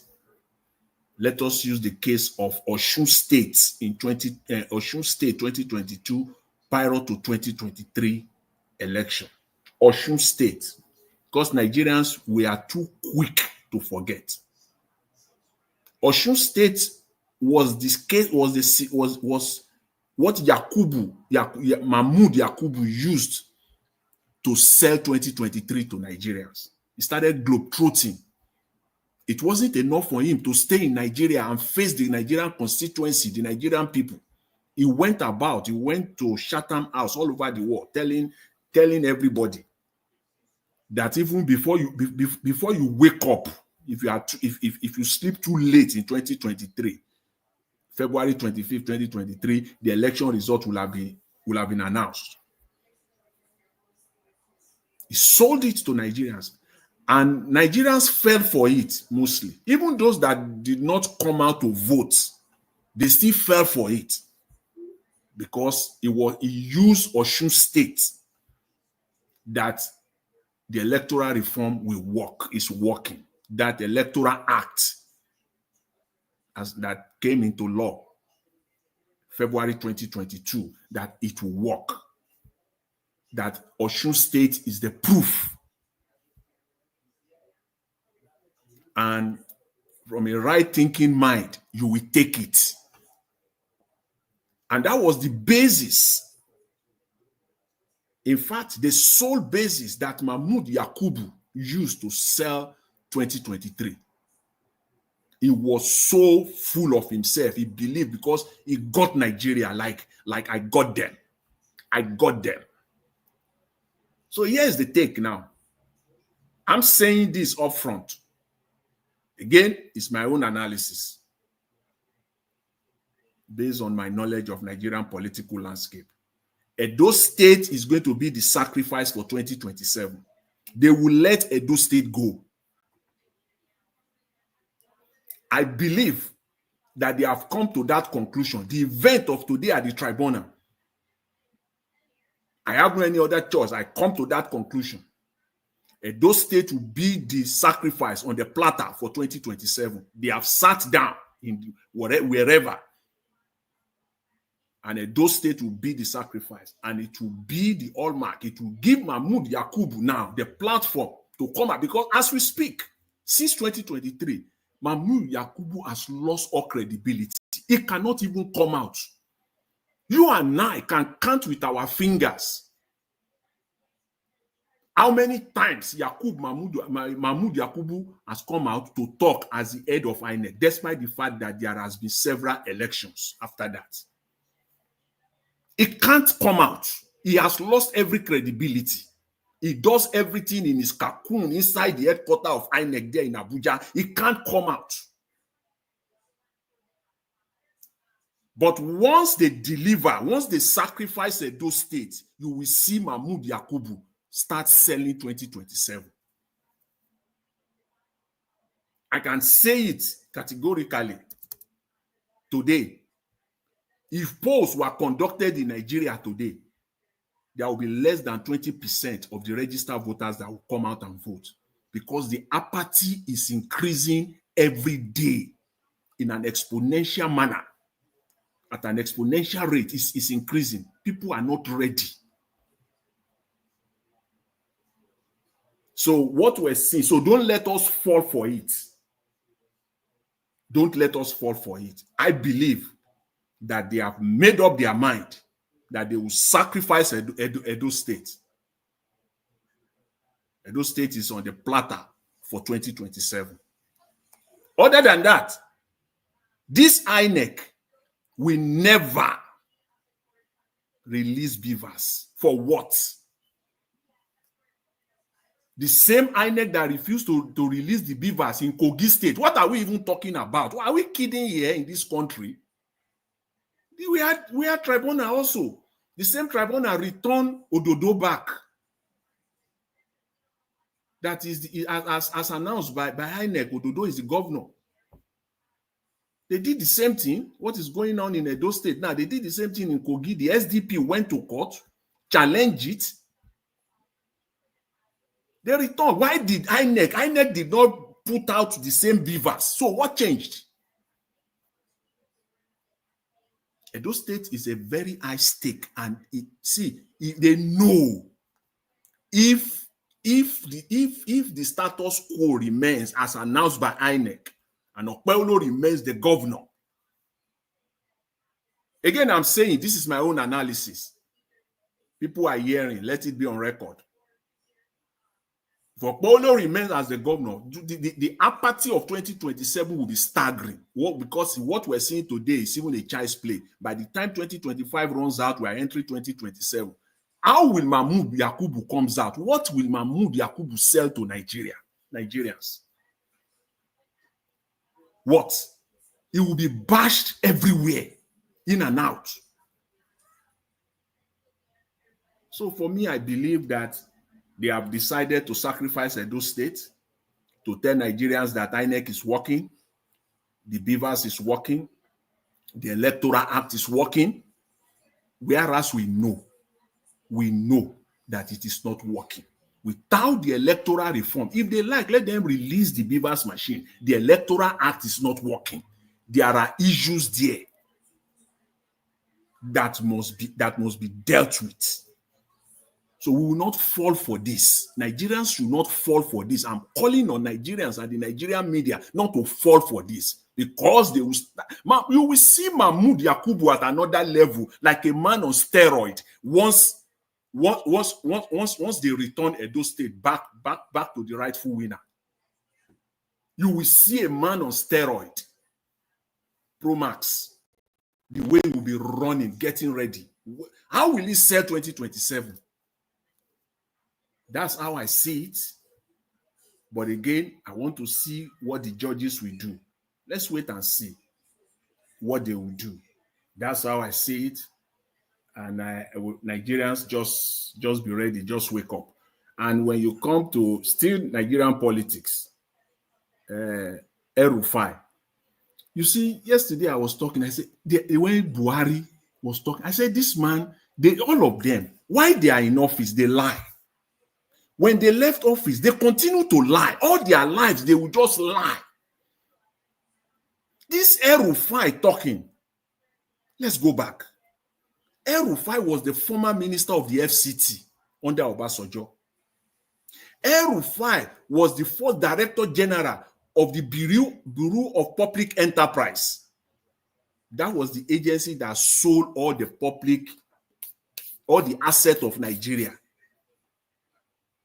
El-Rufai was the two-term governor of Kaduna State. Here are the questions. What did El-Rufai left in FCT that today is a legacy that we can pinpoint? When El-Rufai was the DG of the Bureau of Public Enterprise, all the properties, the asset of Nigeria that they distributed, he superintended the distribution of Nigerian assets to cronies and to their political allies. He superintended over it. Literally sold Nigerian assets for change, for nothing. He superintended over it. The two-time governor of Kaduna State. What is the state? I mean, the condition of Kaduna State as we speak, and yet today is coming out. What a desperate man! What a shameless man! To be what now, Mr. El-Rufai? You've been the FCT minister. You've been the DG of the Bureau of Public Enterprise. You've been the two-time governor of Kaduna State. What is it you want to offer Nigeria? You want to be president? You want to be Minister of Finance? What is it you are looking for now? What? What do you want to offer now? You people are not ashamed. You had it all. You've served this Nigeria, this country at the highest level, and at the end of the day, nothing to show for it. And you are still clamoring. You still want to come back in a desperado way. Are you not ashamed? It's the likes of you that are giving Boala to be ranting. Because what you are doing is you are dancing naked. And for Atiku Abubakar, I don't understand. For me, I don't understand. Again, when you understand the Nigerian political landscape, I don't understand how Atiku believes he can become Nigerian president, even come 2027. I don't understand. Is it in the South-South? Is it in the Southeast or in the Southwest that Atiku will get votes? Let him capture the North with his money. You can't become Nigerian. You will not even come close. Get the entire northern state. You can't become the president of Nigeria. So how do you want to do it? I don't understand. And when the man who has been speaking with two sides of his mouth, Shegun Showunmi, that PDP guy, he's been going all over Nigeria now, telling Nigerians that they need to come together and choose their leader. This is Atiku's man. He's running his mouth all over the space. Again, Mr. Showunmi, what are you talking about? It is either you are ignorant or you are deceptive. I prefer the latter than the former. I believe you are deceptive. I think you are being deceptive, telling that it is Nigerians, let Nigerians come together, pick their own leaders themselves. From inside that PDP, who will superintend over the process of the emergence of the leadership? Is it not these present people that are there? We saw them naked again just yesterday. See how they are fighting at the PDP headquarters in Abuja. So these are the people that will still superintend, or how do you want to do it, Mr. Showunmi? How will PDP come up with their own leader? Is it not these same people that will conduct the process? These shameless people, these desperate people. Someone who left the party, who left his seat, went in to contest for governorship election. He lost. He's coming back again and he's fighting. Look at him fighting. And the police, they don't have any respect. Look at the police we saw there.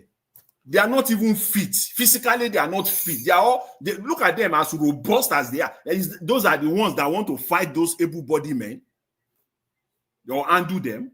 They put women there, police women that cannot even, they can't even arm an ant. There. They've lost all respect.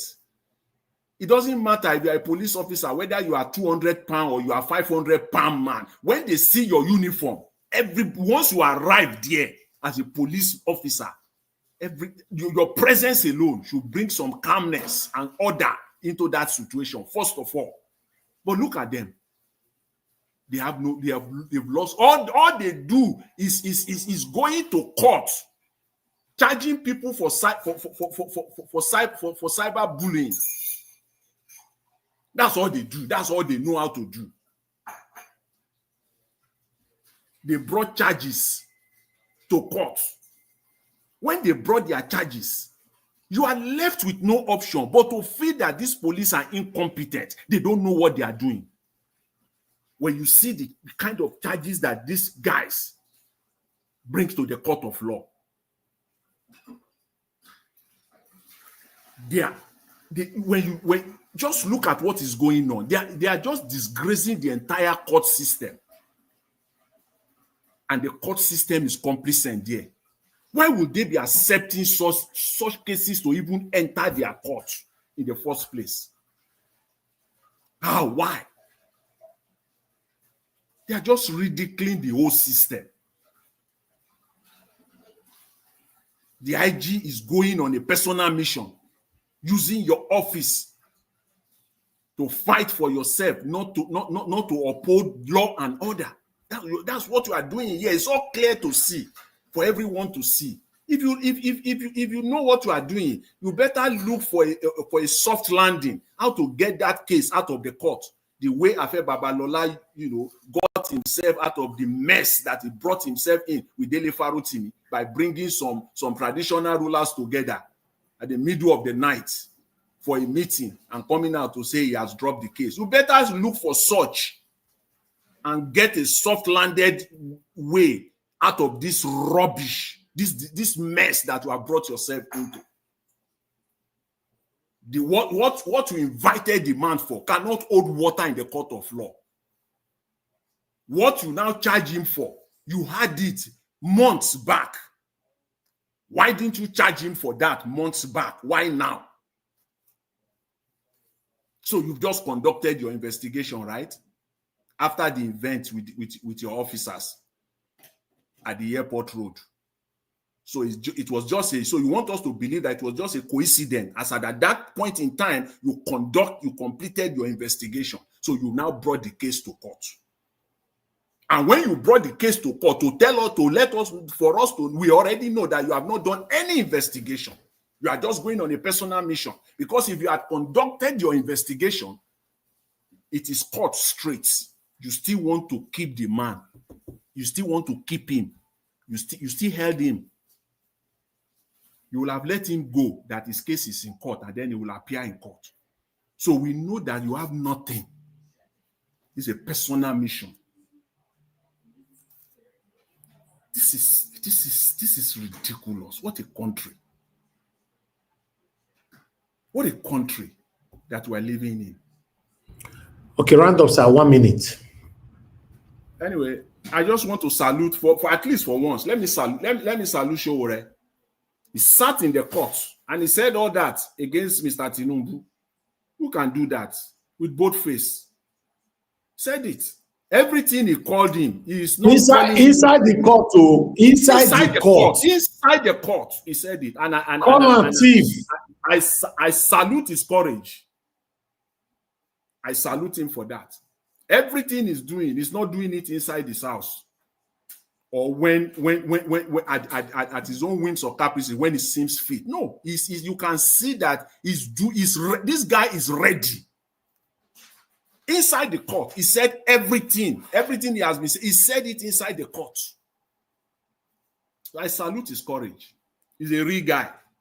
But again, he must collaborate with like-minded people so that Nigeria can move forward.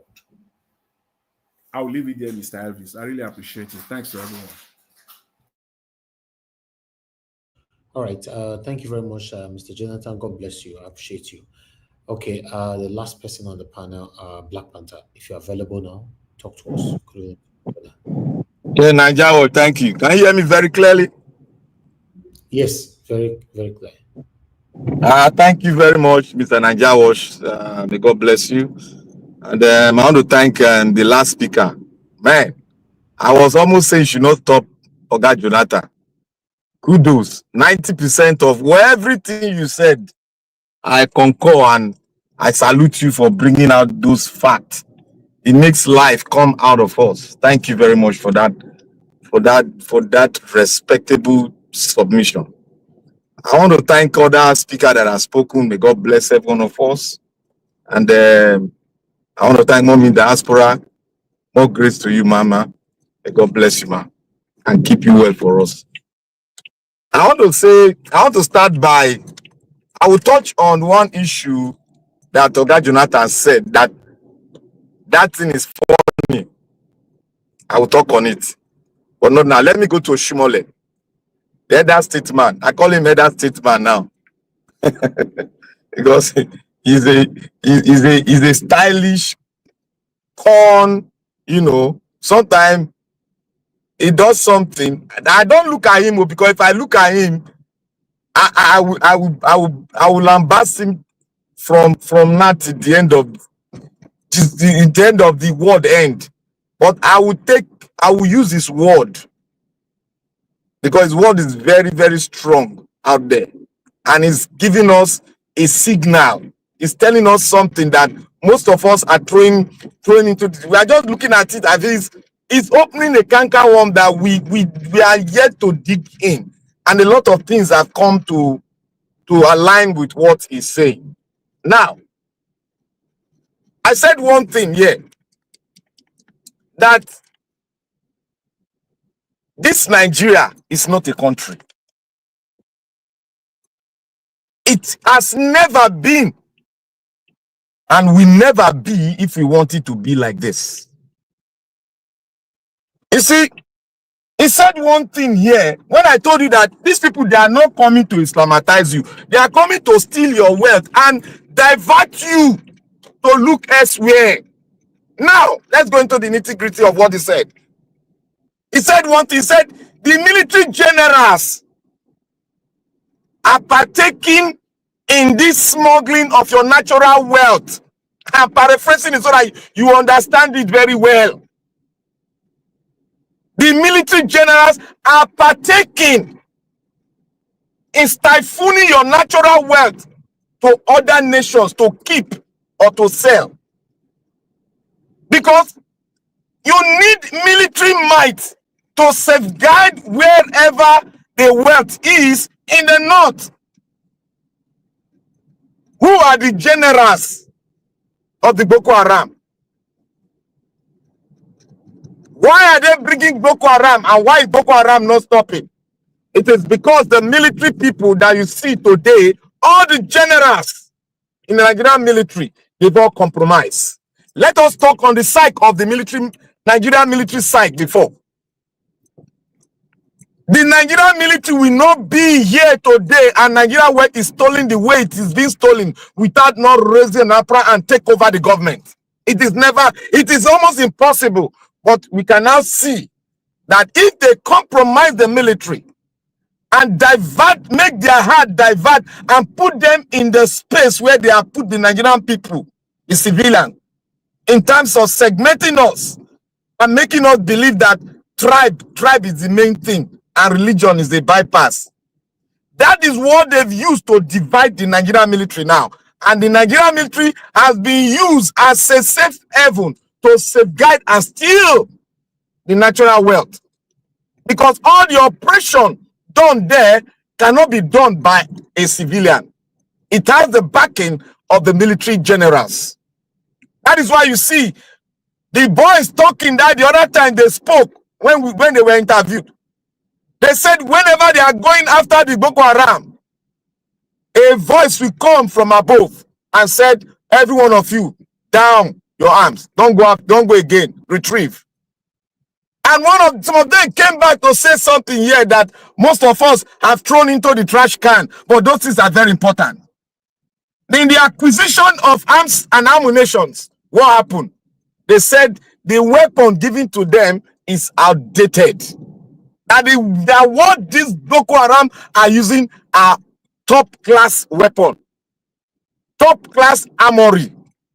The question is, where are the money? Who is stealing the money, the budget of the military? It is the Nigerian general. Why are they stealing it? Because they want to safeguard that wealth and give the arms to the Boko Haram. The question you would have asked, where is also Boko Haram getting his arms? Is it from where? From where? From heaven? No. From which place? No. It is from Nigerian armory. They are getting their arms and ammunitions. And who can do that? It is the military generals.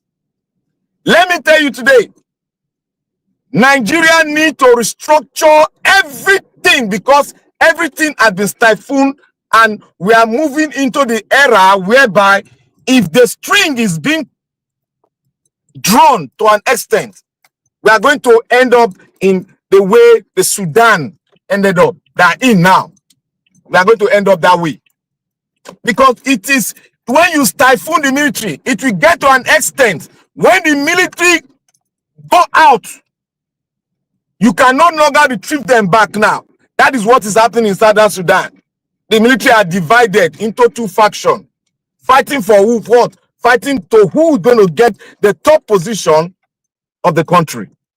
And that is what is going on now. And let me move over to Shore. Like I told you, Shore is doing a very nice, fantastic job.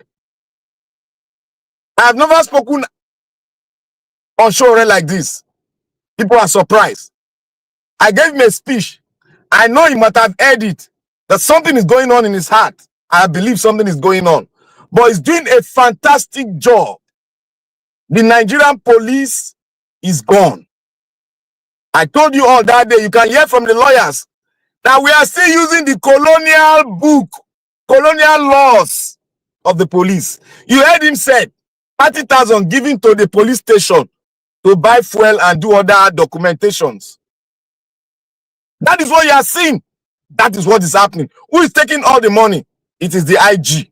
One, let me give you an example. Tafa Balogun, the late Tafa Balogun, when he was the IG, how many cars did they recover in his backyard, in his estate?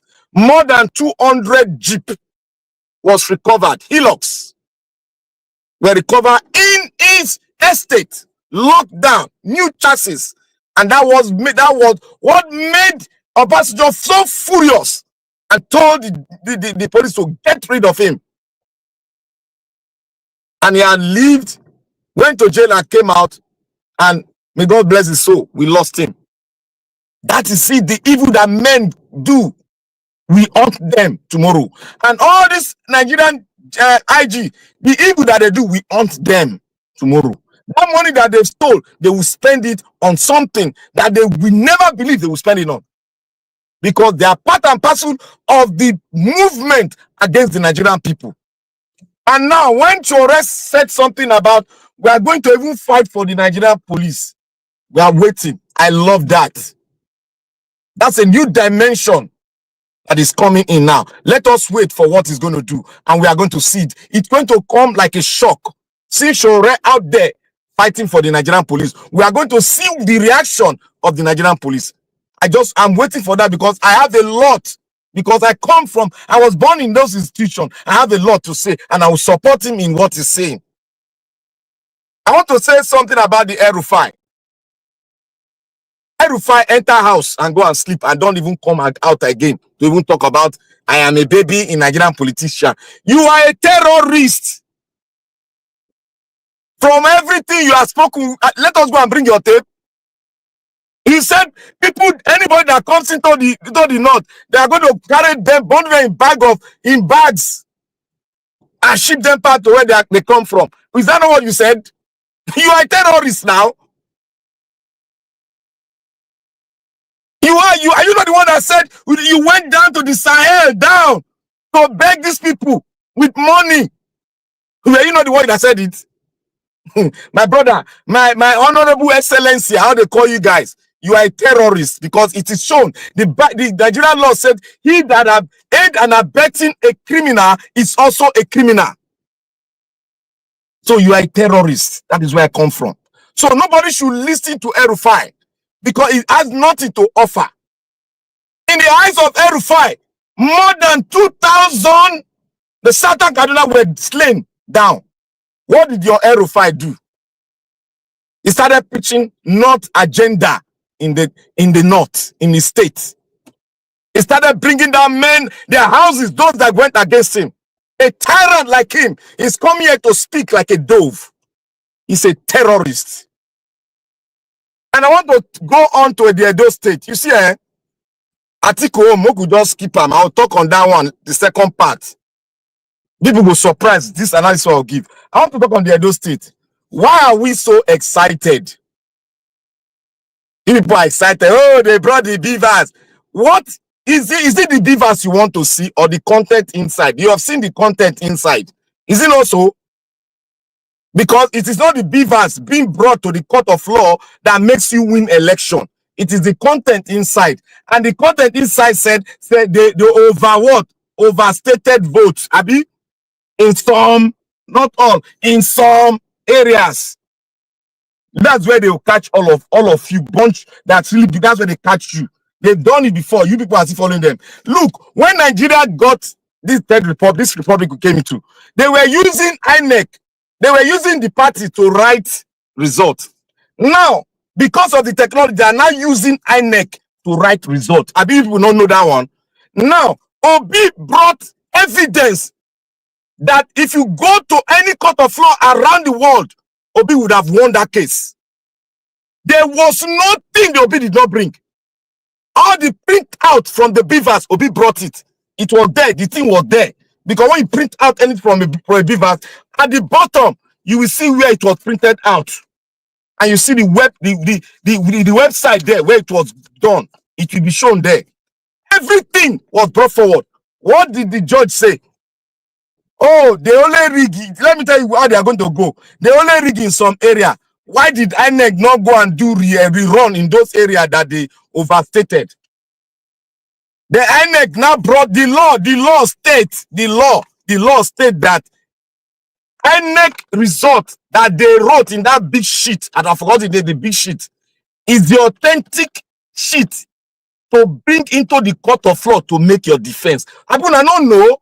I don't read. I don't hear them when they told the other time.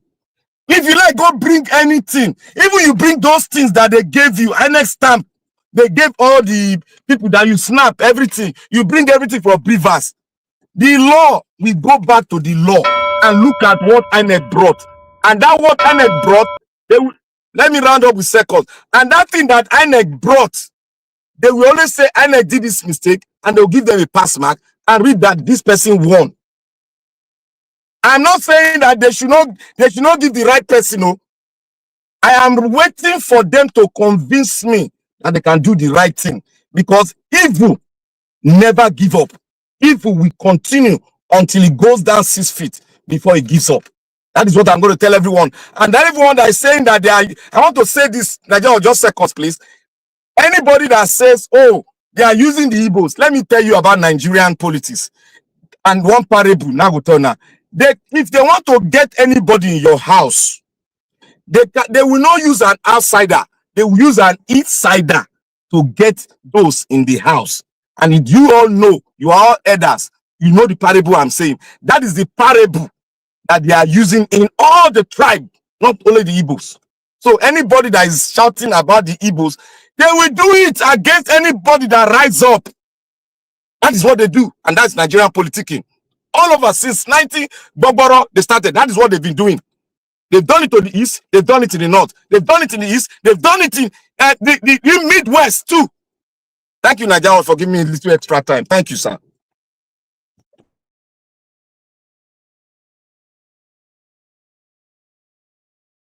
All right. Thank you very much, Black Panther, for your submission. I appreciate you.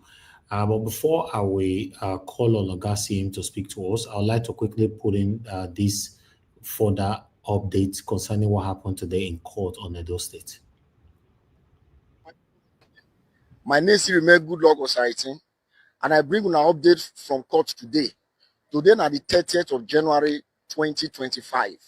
So we all enter court. PDP lawyers come, APC lawyers come. Then on PDP side, Senator Odia Day, Right Honorable Marcus Onobunde there. Then we get Honorable Friday Itula, there, and so many other PDP leaders. When we not mention their names now, they come. So for APC side, then could they there, Pastor Ize Yamu there, then Filishaibu there. Jarrett non day inside court all through the proceedings. Now when we close, we go out. I come see him for reception, the grand interview. Me myself come shock. You know the inside court for the proceeding throughout the day. You come the grand interview. How you come to know what happened inside court?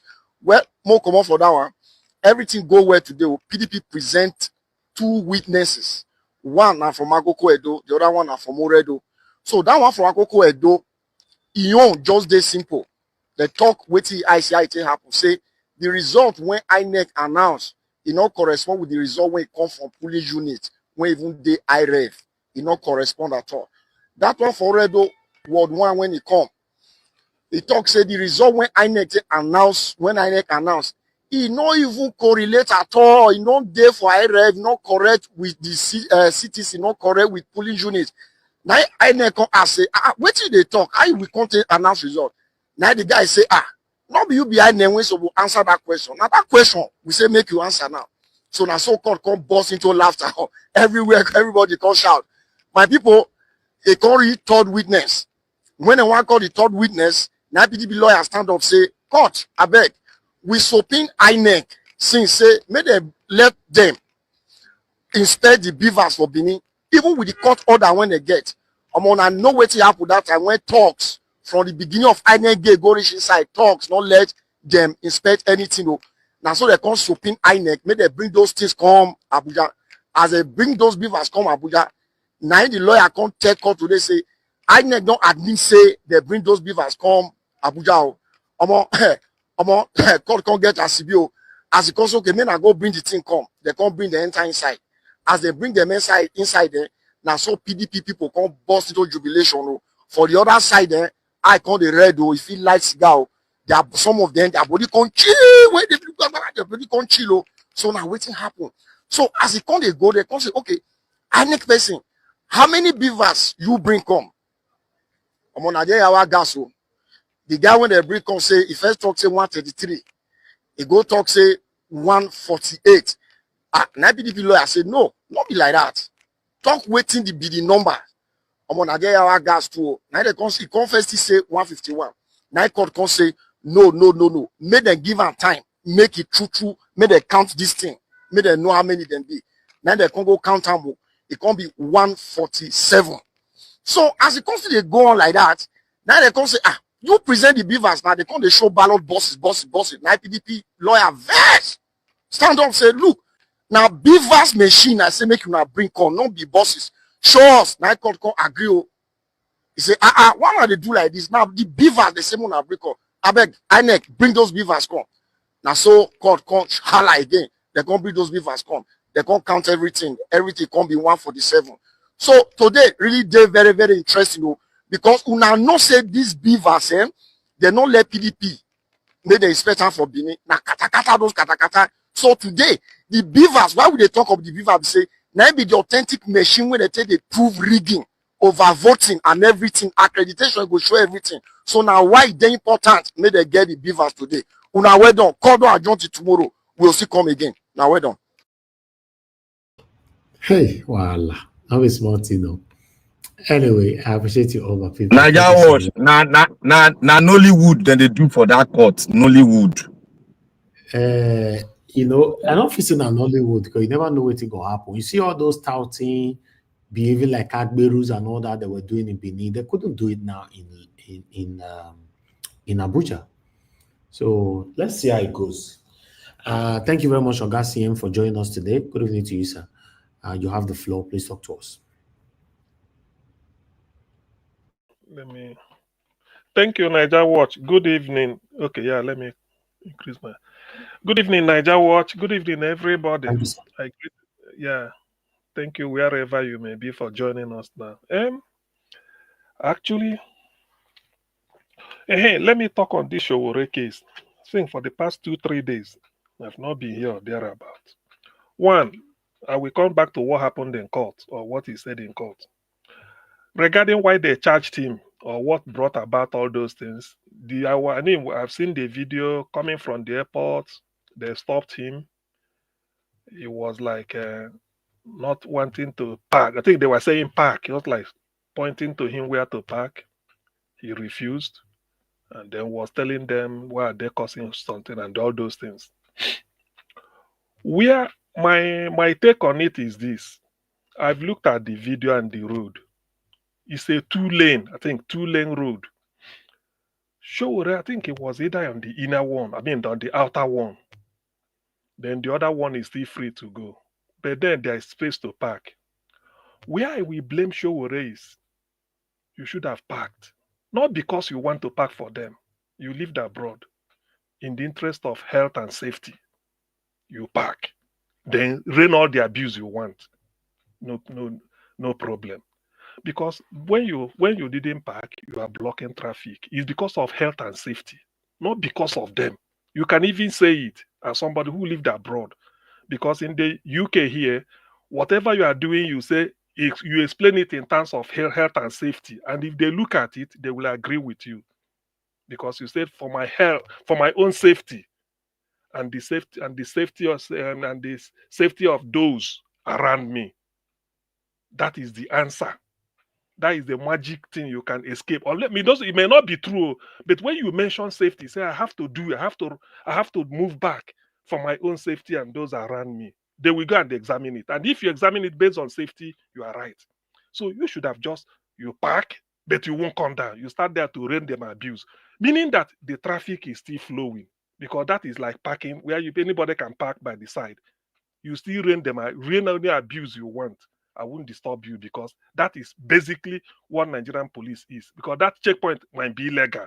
That is where you now tell them, when they're talking, you say, look, I'm civilized. It's because of the safety of other road users. That I don't want to delay because it's a 2-lane road. You don't want to delay people unnecessarily. So it's okay. Let me make my case why the thing continues. That is the way it is done.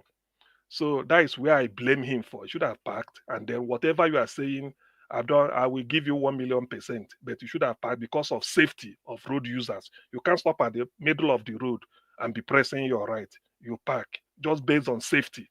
That's one. Then what he said in court. What he said in court. I mean, it's a no-brainer now. I always like to see people. Did he say the truth? Yes. Tinubu, the school where I attend, nobody know. We don't know what we've been singing. So for him to say it in court, I don't think it's an offense. If you call me CM, CM is my name. Or you say this, where put on, it's the same thing. Otherwise, if anybody is contradicting him, let them charge him. He said Tinubu no go school. Let us know. He's supposed to say Tinubu forged certificate from Chicago State University. Atiku proved that one. And they still, so what all those things, yes, he has the courage to say it, just to really tell them that they are nothing. So in fact, Nigerian police played into the hands of Showore, to be honest with you. And I like the way he handled it. All the things if he had stopped, pack a little, and they start raining abuse till today, I won't find anything, even a grain of thing to blame him. But it's only because of that safety of other road users. That's just what I'm against.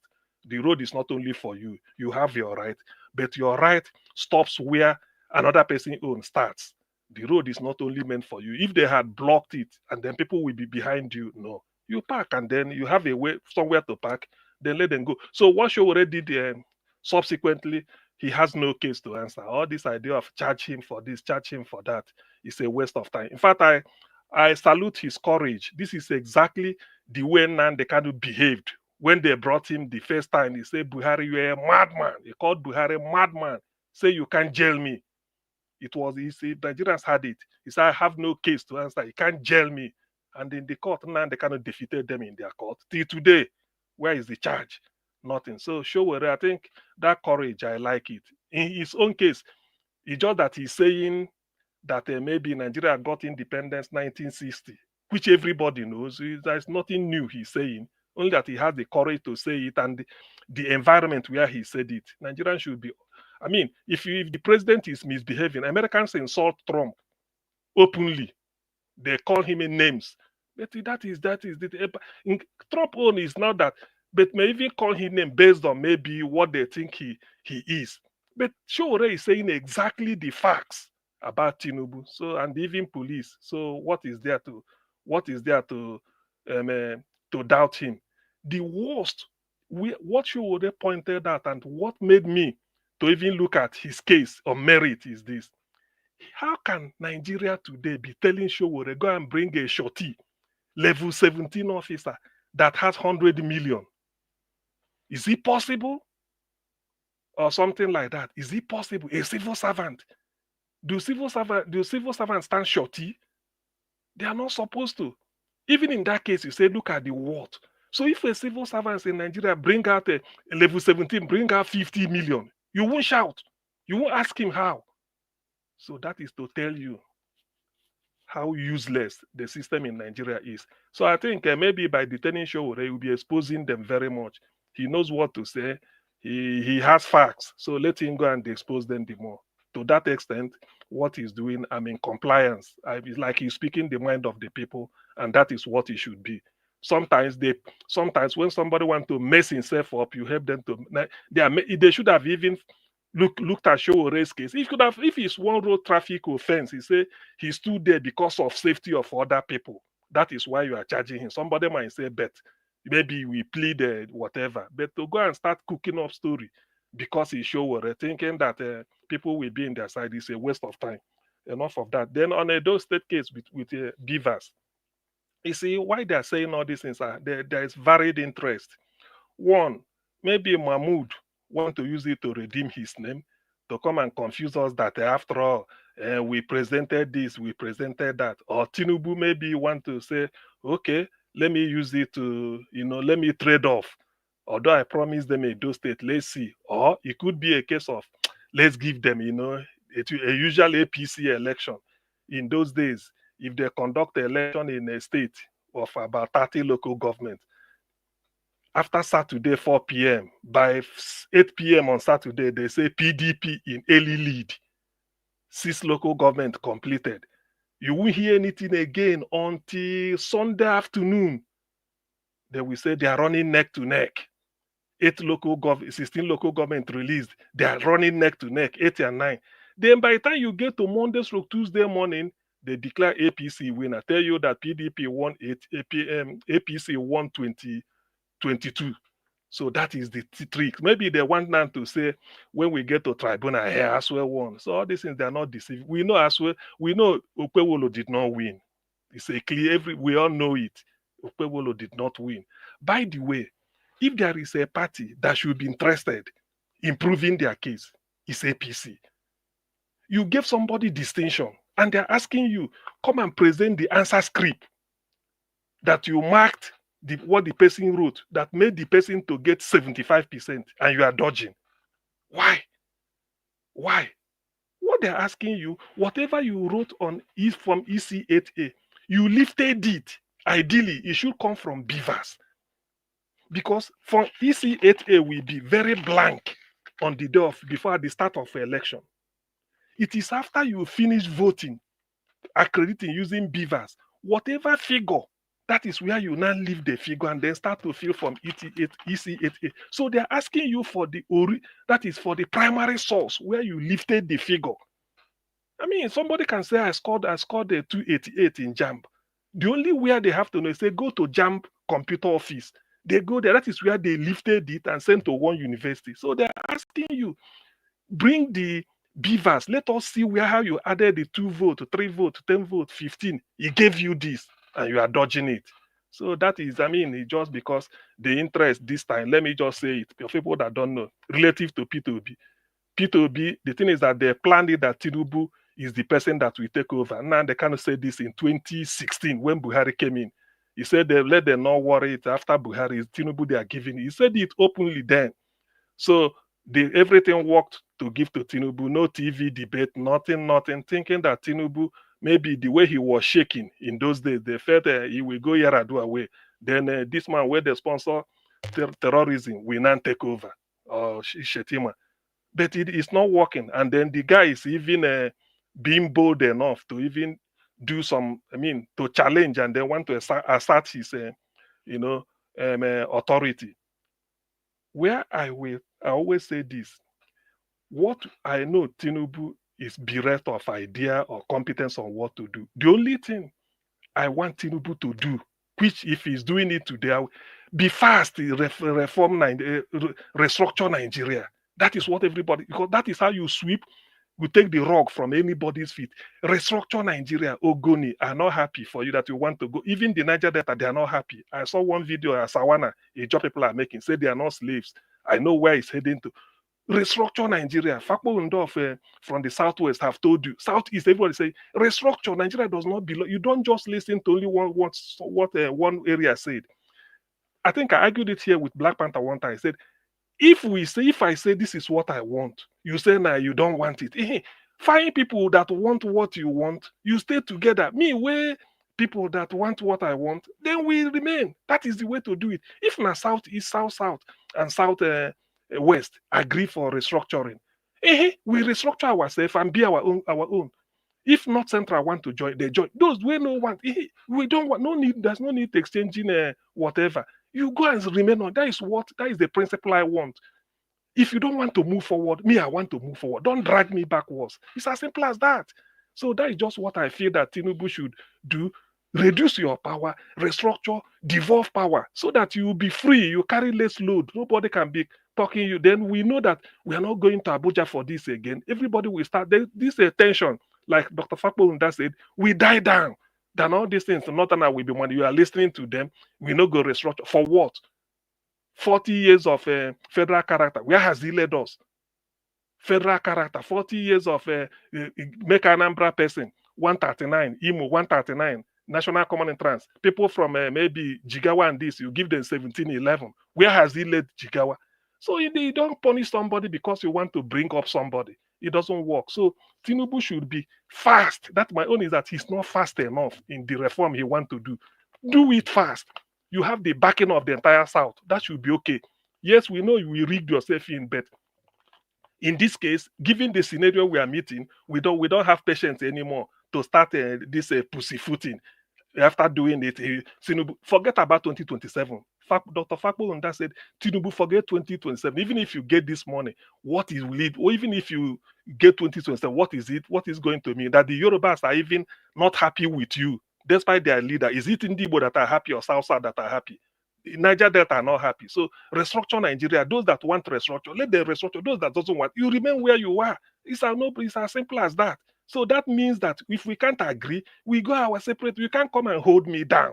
We must do it this way. If I want to move forward, you say, no, what of me? You want to leave me behind. If you don't want to join, then you remain.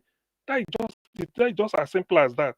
Then as per El-Rufai, the guy just, anyway, for those who doesn't know El-Rufai, just wasting his time. When you see them talk the way they are talking, they talk as if the rest of us are mumu, that we don't even know anything. And then sabi politics.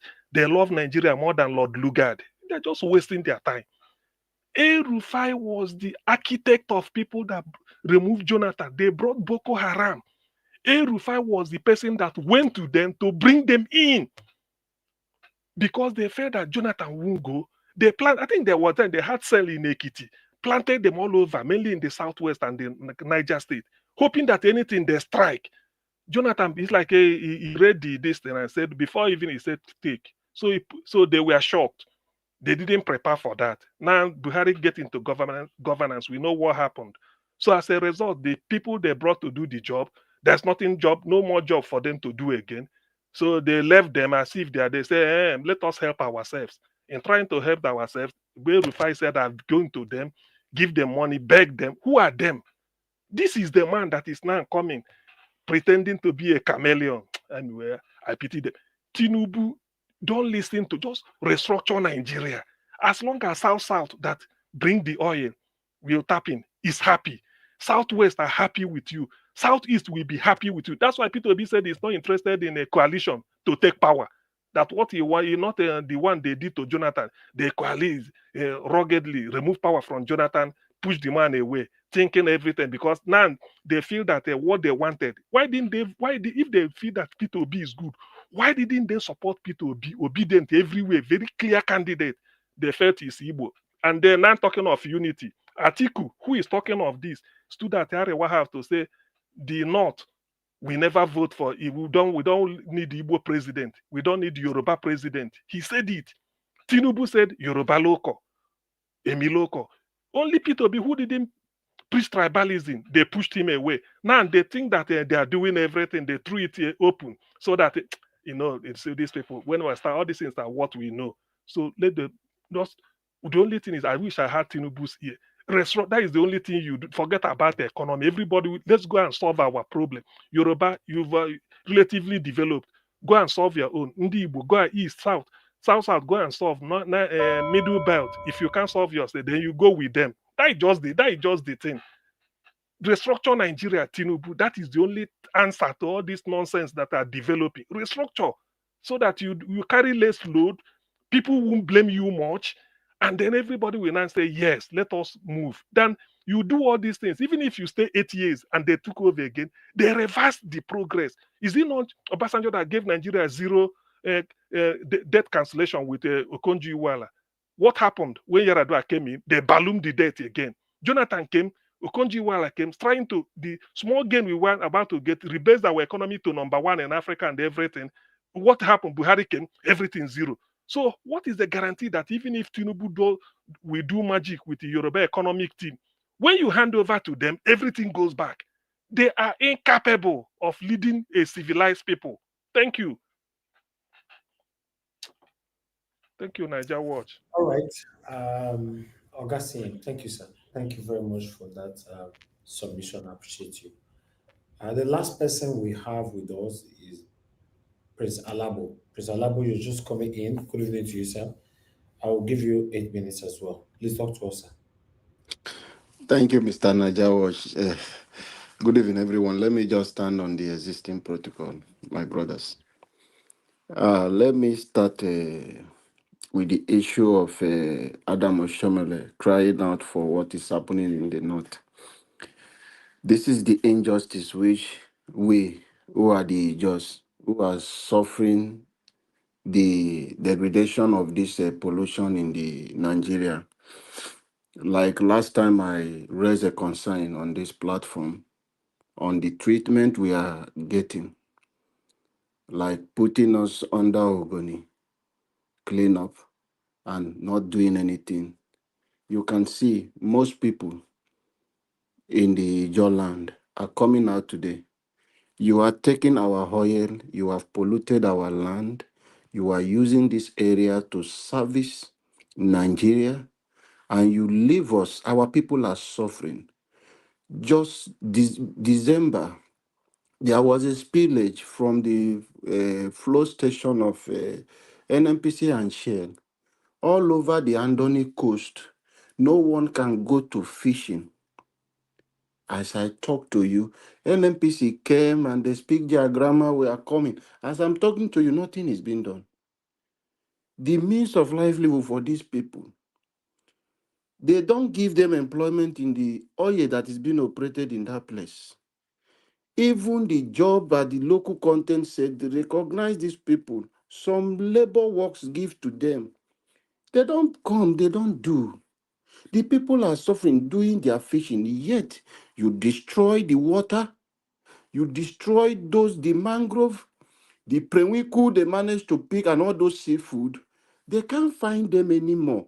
And our grandparents and our parents, these are things they use in surviving. They will pick this salmon and take it to the market. As I talk to you, they can't even do those activities again. Yet, it's the same money you are using. You are still operating as I'm talking to you. The oil company in Andoni land are still operating. They are still taking this oil, both on our sea, both on the land. Oppression is going on, but yet no potable water, no road to the communities. Even with their oil wells, they can't make road. The people living there to have access to road. We use boat to travel to our communities. It's frustrating. And when you keep treating people in this manner, you keep doing, it doesn't start one day. And one day when the people, you push them to the wall and they wake up and said no. Some of us today, looking at the resources we have, looking at other developed places, looking at Dubai, how they run their own, it's only when you come to oil and gas that Nigeria is one. That we cannot do. But in Zamfara, you control your good. People, they mention generals and all this. Even if they are not mentioning their name, we know who they are. The only way we can fix this problem in Nigeria, to reduce these things, we must treat everyone equally. Just like CM said, in those days we are writing JAM in Nigeria, our cutoff point to be 200. Some people are giving 60. You want to study medicine in school, you are giving somebody in North 70, and somebody here will be having 240 for you to get into the thing to study what you want to study. And if you don't get that cutoff point, you become a problem for you. It will keep you in the house, struggle until you get to that cutoff. And some of people there, and when they finish this school, the one that passed 70 will come and be your director.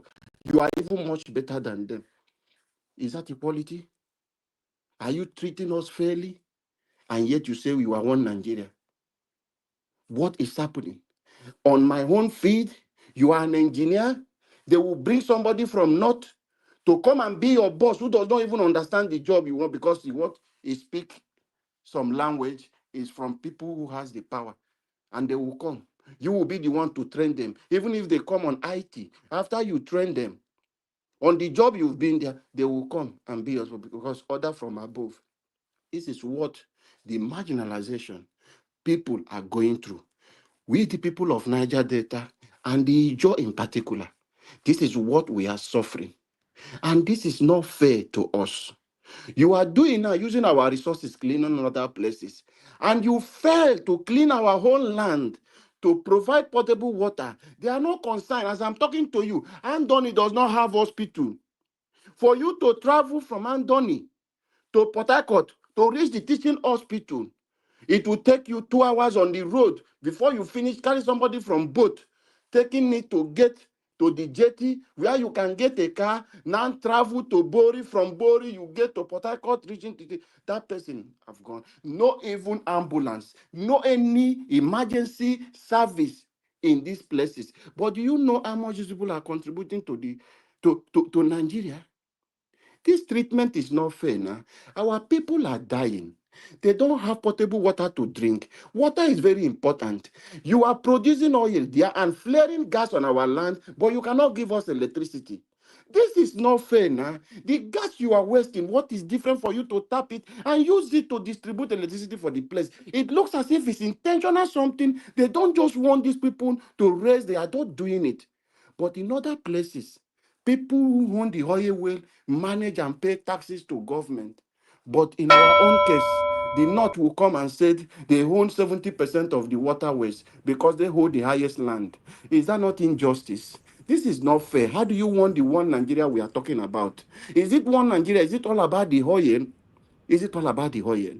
Then you are taking your gold, your generals over there are taking it, mining it, flying helicopters, doing this operation, sponsoring bad gangs to operate this business. The Chinese are in there in the forest. They are doing this trading business. A lot of things is going on in Zamfara. A lot is going in different places.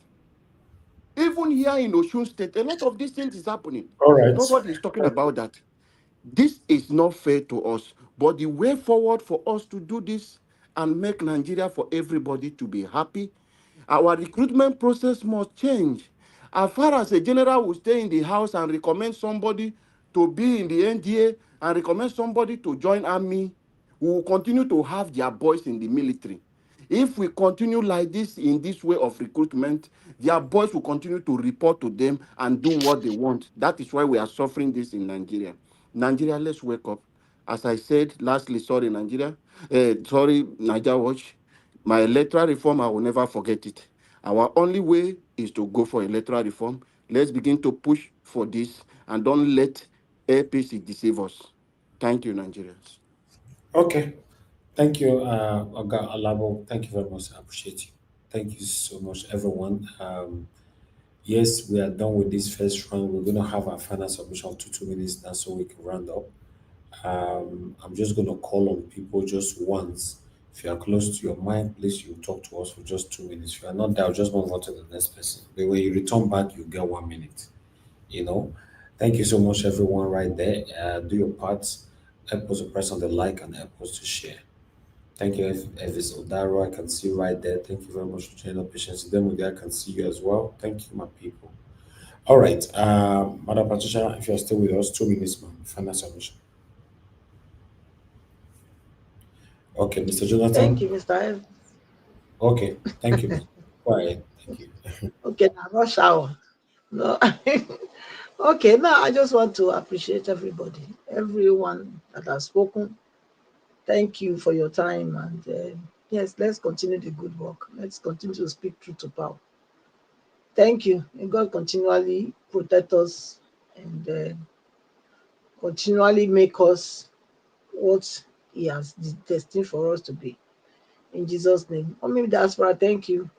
Good night, everybody. All right, Madam Patricia, thank you very much, ma'am. I appreciate you. Thank you. Mr. Jonathan, if you're there, sir, 2 minutes. Thank you, Mr. Harris. Let me just quickly say this. In addition to what that PDP man, Showumi, said, the man that is going around the place now saying that they should let Nigerians choose their own leaders. He also said that Peter Obi should bring hope, not misery. That's why the man, when they talk, this man, he was not even listening to himself. Peter Obi has been doing that consistently. He's been doing that consistently. It is your own party, the PDP, that is bringing misery to Nigeria. Because here are the facts and the question. What is it, for goodness sake, that this party, PDP, stands for today? Let's be honest with ourselves.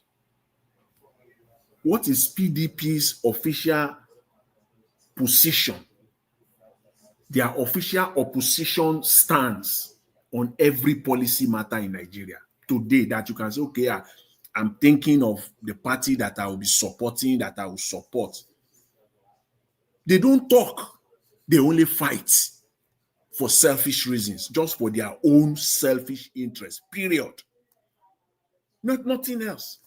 What is PDP's official position that you can go to? Either you go to their website, January 2024, this is what they said on the policy of the government, February 2024, March 2024, August 2024. What is their position as opposition on every policy matter that this government now has put in place?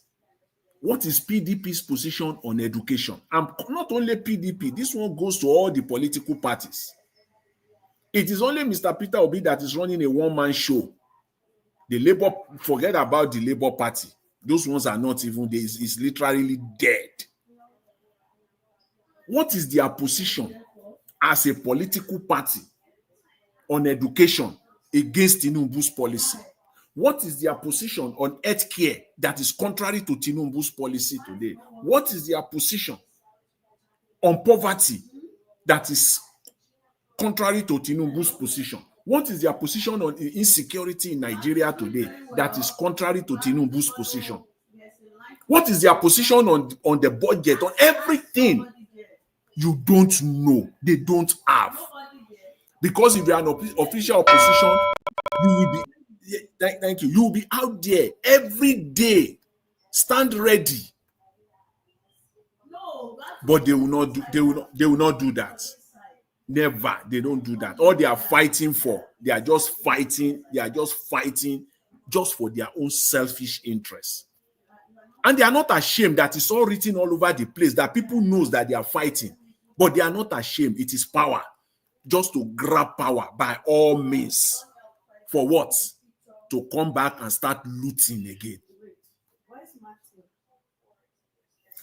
Anyway, Mr. Elvis, let's leave it there for today. I really appreciate it. But it's important to just Nigerians, let them know that Nigerians, we know, because before now you think you can do it and get away with it, but we know you are all deceiving.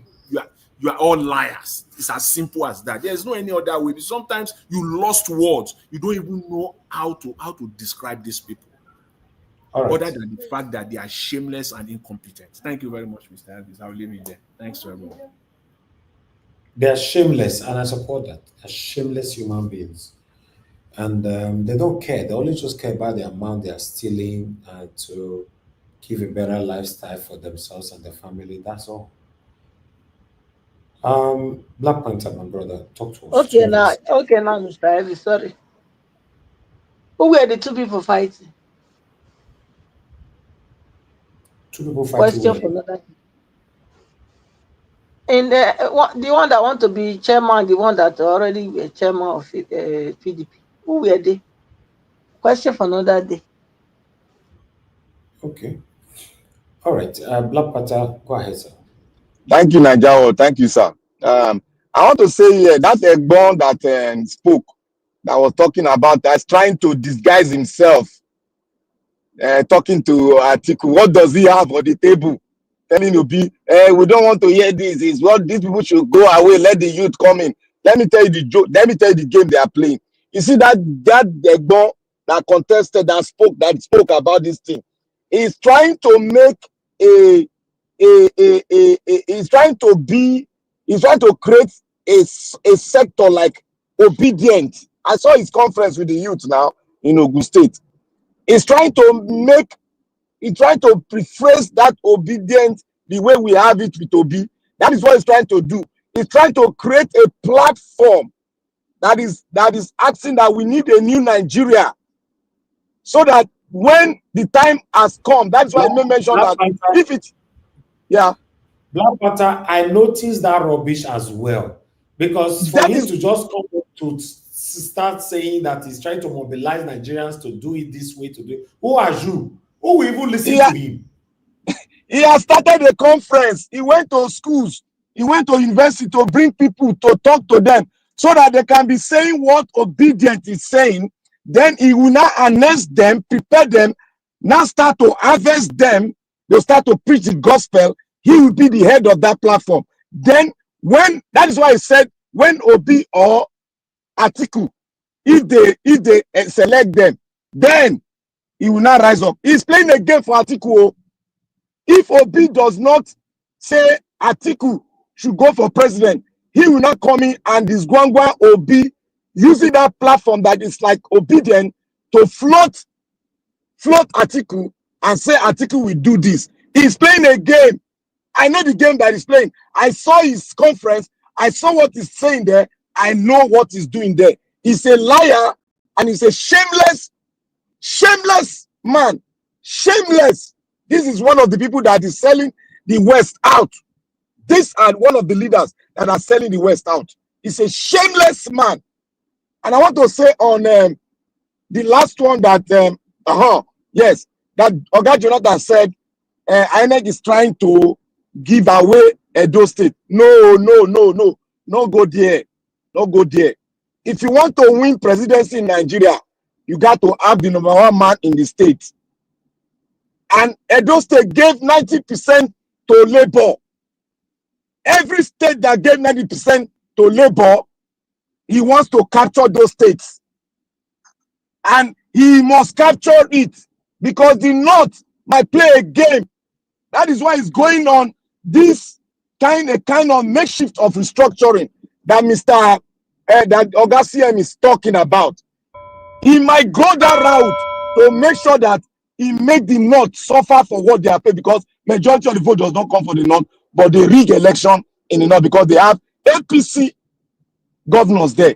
Thank you, Mr. Naija Watch. That is the game they are trying to play.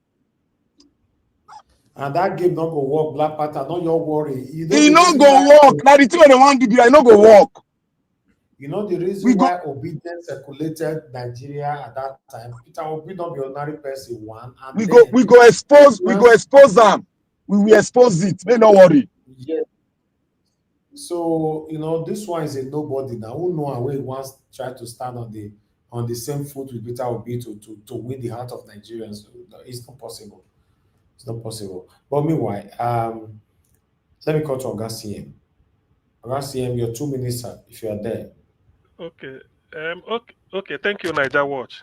Like where I dropped off, I will still appeal to Tinubu because a lot of things are developing. There is no need answering, what is it called? Go ahead with your restructuring. Be fast.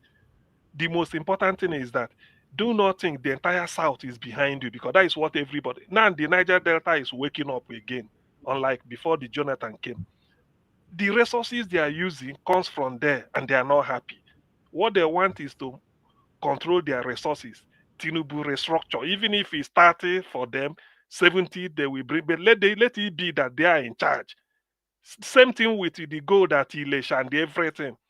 The North, look at what Oshomole said. I was surprised. Oshomole, who is now talking, he was even talking as if he's an IPOB member. Let me put it that way. He said they know. He said all of us know, the retired generals, they are mining this gold. And there's something Oshomole said. He said they are earning billions of dollars. Billions of dollars. And you yes, so it's a multi-billion-dollar business. So because Oshomole said it, that is what are the what is it called? The catch line. Billions of dollars unaccounted for. Yet Tinubu we go to IMF to go and borrow 2.2 billion, the same dollar. Do you see it? You see the contradiction now. Tinubu will be going, we need loan. We go to IMF, World Bank, please loan. How much? Maybe 5.2 billion dollar, 2.something billion. While Zamfara, based on what Oshomole said, they are mining gold and selling it in Saudi. Their own. Man, these people are greedy. Let them end Nigeria now. I mean, I've told the people of Ogoni through one of them that I spoke to, who they said they made this. I said, look, the greatest opportunity you people have ever had in life is now. That time Sarawiwa was doing, they say maybe they're selfish. How Leona go enjoy your oil? Zamfara is making more money. They are making more money from gold in Zamfara, and they are not accounting for even shishi. But on our own, they want to use it. I mean, now, if Ogoni, even in fact, not even Ogoni. I wish the Ijo, the Urobo, the Ogoni, and who is shaking all those and anybody, let them unite. This is the time you need. All of you go stand. This is the time you say, look, for us to prospect crude oil again, let them account for the gold they are taking away from Zamfara. Put it that way. After all, everything they come out from the ground now. Crude oil na from the ground, gold na from the ground. So why all this? If there is a time, this is the time. And if they miss this opportunity, thank God Alabo is here. Alabo, I sympathize with you for what you said, but although weak carelessness, you should have addressed those type of things with the money was given to the people in the north to campaign. But that is by the way. It still does not devalue what you said. But this is the time, Alabo. I know you people belong to maybe different groups like associations, like we have in the southeast. This is what you people should be discussing. Yes, we want crude oil. No be money Tinubu they look for from Niger Delta oil. Yes, you will get the money, but we want to drill the oil ourselves, do it. How much do you need? We agree percentage. Now we go they do we bake the cake now and give you. If you don't want that way, we no go agree. We want to manage it ourselves and give you what you want. You know money you want. Anyhow, the money come, we give you. So, but the one in Zamfara, how many are you asking? How much have they collected from gold in Zamfara before coming down to Ogoni again to come and collect? So this, the case is so clear. If there is opportunity for the people of Nigeria, it is now. This is the Oga time CM, now. let me Yeah. tell you, they want to use that Ogoni oil to get another loan again. Uh-huh. So That is what they want to do. this is time. I'm telling you, I'm from the southeast. This is the time. Alabo, tell them whoever. This is the time. Let them not miss this opportunity. You have to heat the iron when it is hot, so that you melt it. You design it the way you want when it is hot. Not when it don't cold. Now it don't. This is the time. When Tinubu na ain't come. They tell them, say the thing that happened in the past, he cannot change it. Like but Sarawiwa, faith and all these things. But for going forward, you want peace so that they can. You could tell them, say yes, we too will want peace, but this is the minimum, irreducible minimum. When you say it, you say we are saying this in context relative to what is happening in Zamfara. Oshomole say so billion they are realizing, and nobody is taking anything out of it. Now you want to go to Niger Delta, damage their distance anyway. Well, the gods are wise. If they miss this opportunity, it's up to them. But as far as I know, this is the best opportunity since the beginning of Nigeria that they have, because they now have a benchmark to make their case. They say in law is based on precedent. It don't happen before. Yes. How did they decide it like this? So this one go follow the same way. So how did they decide the Zamfara? They are still in it. If Oshomole, who is in government, Oshomole is an insider in this government, APC, should be saying this openly. Open. You know, even Haida, he said it. He said they know the people doing it. So why are some people more Nigerian than others? The people of Niger Delta, if you miss this opportunity anyway, now Asare supposed to organize in people, not to disrupt, but tell Tinubu, let him come, make peace. Everything go there for table. Now go use the whole natural justice or natural law, knock and down. When Tinubu go, you go say yes. And then let me see how it go stop. Thank you, Niger Watch. All right, Oga CM, thank you, sir. God bless you. Oga Labo, you're the last and final. 2 minutes, sir. Thank you, Mr. Naija Watch. I have a lot of things to break down. Pardon me a little, sir. I beg, please, all my panelists. CM, you mentioned something. I want to let you understand this one thing. You see the Ogoni issue. Magnus Abe is there. Barin Piki is there. These are tools they have brought in, and a lot of them they invited in that Ogoni issue. Some of them are divide and rule. They have already given Magnus Abe an appointment concerning environmental disease. So they have captured that side. Already is a person of Tinubu. So when others will be saying no, these big wings will cover, and it will be another thing again. When you come to the side of the Ijo, this divide and rule, Wike has taken part of Ijo. He's not an Ijo man, no, but he has come to bring, as I'm talking to you, as an Ijo man, Ijo Youth Organization is 2 presidents today. It has never happened in the history. It has never happened. It's because of this divide and rule. So Wike and the Minister of Petroleum for State are ruling one Ijo. Then the other side are left for other people. So the division they are putting in all these places is just a divide and rule to carry whatever they want to go with. That is the problem we are facing today in Nigeria. They have done it also in Ohanese because they want to capture institutions. Ohanese, now somebody is claiming that he is the rightful one, another person is claiming. Because one individual wants to capture the whole ethnic organization that is to see how they can capture all these places. We can't move forward like this. That is the problem we are facing. So people cannot come together today and say this is what we want. It's really difficult. While you are demanding for justice, some people, your same brothers, are standing and telling you that that thing you are saying is a lie. So it's really affecting our country. Secondly, this is issue which I said before I finished my statement earlier. We all understand both past president and general, they have preference. They recommend people in armies, police, AIG, they do these things. As far as you give preference to these people, they appoint people, give people free form to go into all these institutions.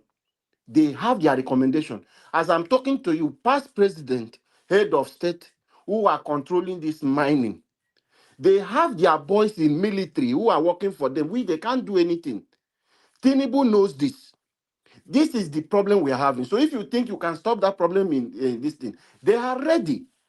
They are ready to take down the country for the sake of that their business. And their boys are ready. They are military. The next recruitment that will come in police and military, these same people will still nominate their boys to still go. So if they already infiltrated the institution, they are already in there. Their boys are there. How do you think a policeman will work for the interest of Nigeria when there is a guy at the top that nominated them? That is what we are facing. Then coming to INEC, please, Nigeria, don't be deceived for what is happening in Edo. Please, even if they give Edo to PDP today, please don't be deceived. It's a distraction. It's a distraction. They want to let you forget anything like electoral reform. You will forget because once it happens like that, they say, hey, yeah, we can get justice. It's a lie, you. It's a lie. The bigger one is coming. They have a plan. So if they give you this little one and say, take, don't let them deceive you. Let us not forget. The only way for us to fix Nigeria, not Erufai, neither is Yesunweke, neither is Tinubu that can fix Nigeria for us. You cannot give a criminal power and think is the one that will change your situation. It's impossible. We are dreaming. It is our responsibility. It is you and me that can make Nigeria work again. So let's wake up from this dream we are having that these same politicians who are corrupt are the ones that will fix your country for you. No, it will not work. So let us begin this move for our electoral reform. We can push it and keep pushing it until we get there. Thank you, Nigeria Watch, and God bless everyone. Niger Watch, please, if you give me 10 seconds, I want to pose a question to Alabo. Alabo, does it mean that the case of Niger Delta, given what is happening, is a helpless case? Considering the way the analysis you made, is it a helpless case that they should come because of Magnus Abe Inoguni and this and that? One person cannot overpower the people. After all, the North are still drilling this thing, they are mining their gold, despite the fact that they are against Tinubu and they are doing what they are doing. That should have been the elixir you people need. That's what I'm saying, this opportunity. Because if they start drilling this oil and it will continue until you resist and you say no. Now you've gotten a comparative analysis to say, look at you point Tinubu, Oshomole, who said it? Is it not from Niger Delta? Oshomole said it, but Oshomole is in government. He knows the implication of what he said. So if you feel that the case of Ejo Ogoni and all these things are Niger is helpless, well, so be it. But I know it's not helpless. This is the time to key in. If there is agitation for resource control, this is the time for them to resurrect it and then mean business. Because look at what is happening. If Oshomole should credit gold mining gold with billions of dollars, and Nigeria is not seeing anything except them. So then why should you use my own? That's why that is the way I see it. But it's only an opinion, Sha. Thank you. Augustine, let me respond quickly. Have you seen any helicopter flying over the general's houses? Go to Asari Dokubo. Jet is always flying around his house because he's beginning to speak against them.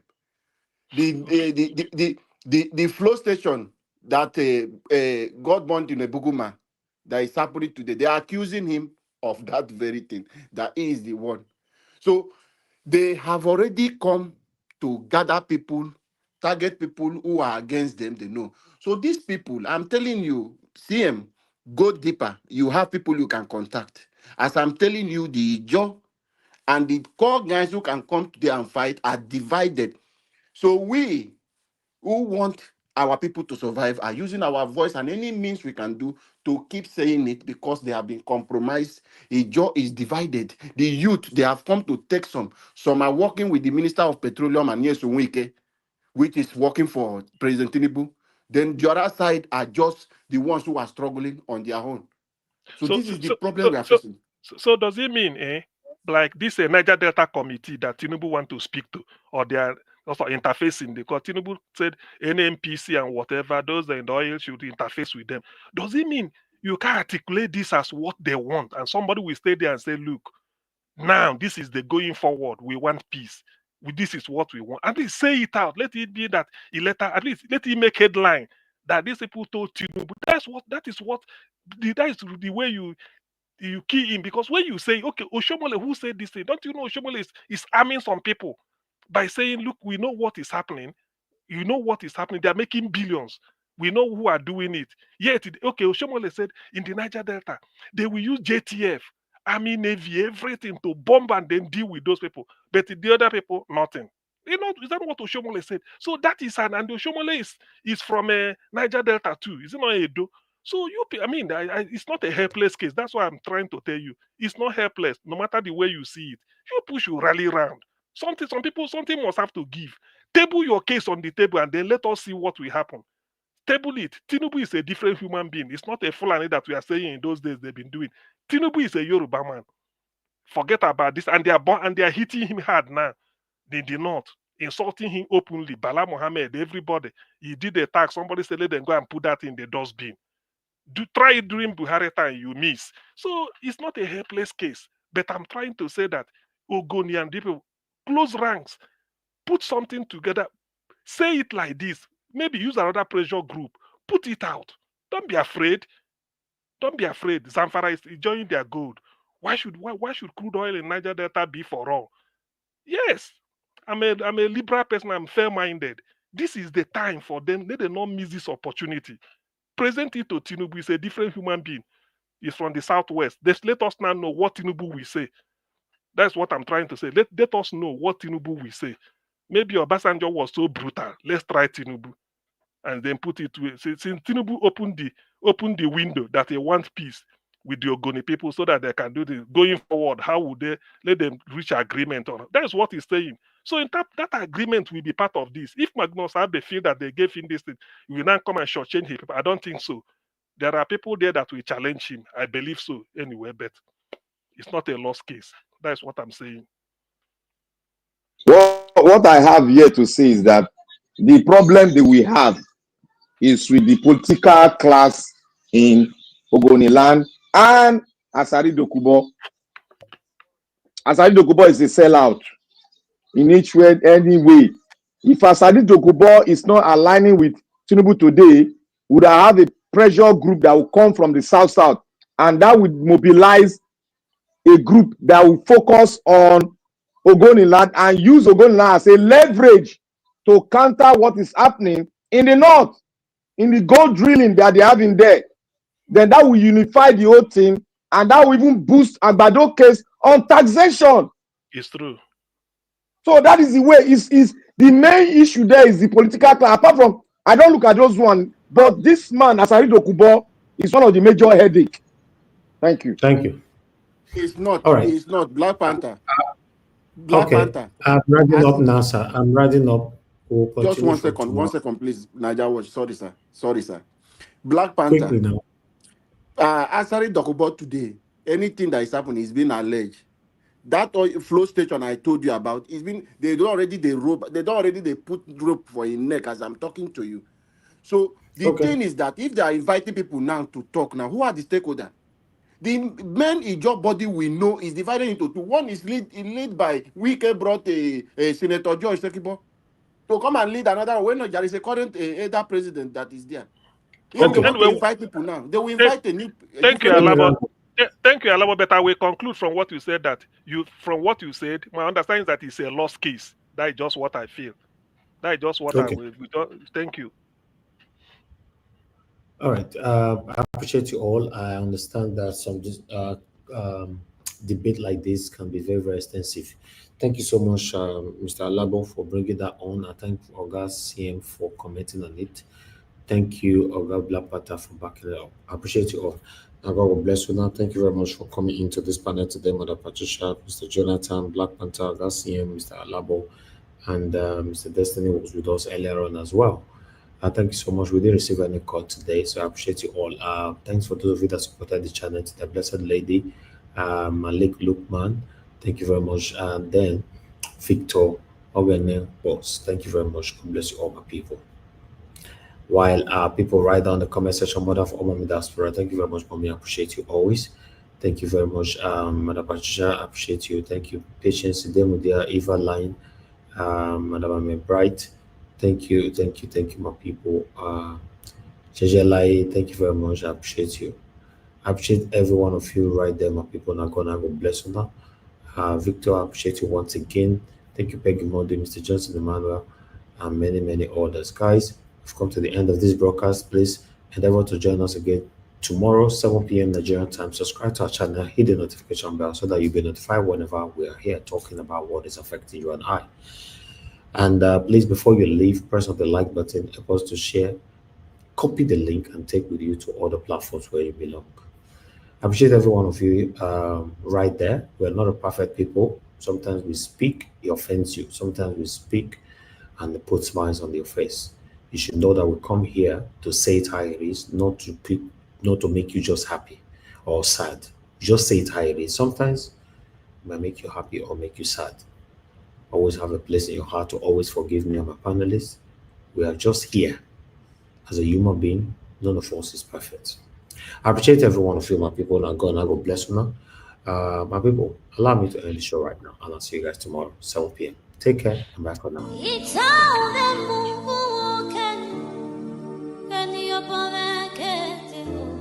That's right.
Jesu no ke okpame na wapi. Pame no bina egekbe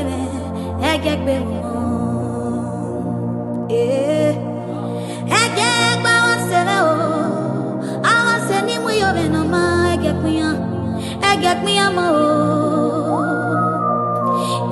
Jesu no ge o pame na wapi o pame no bina egekbe o sabe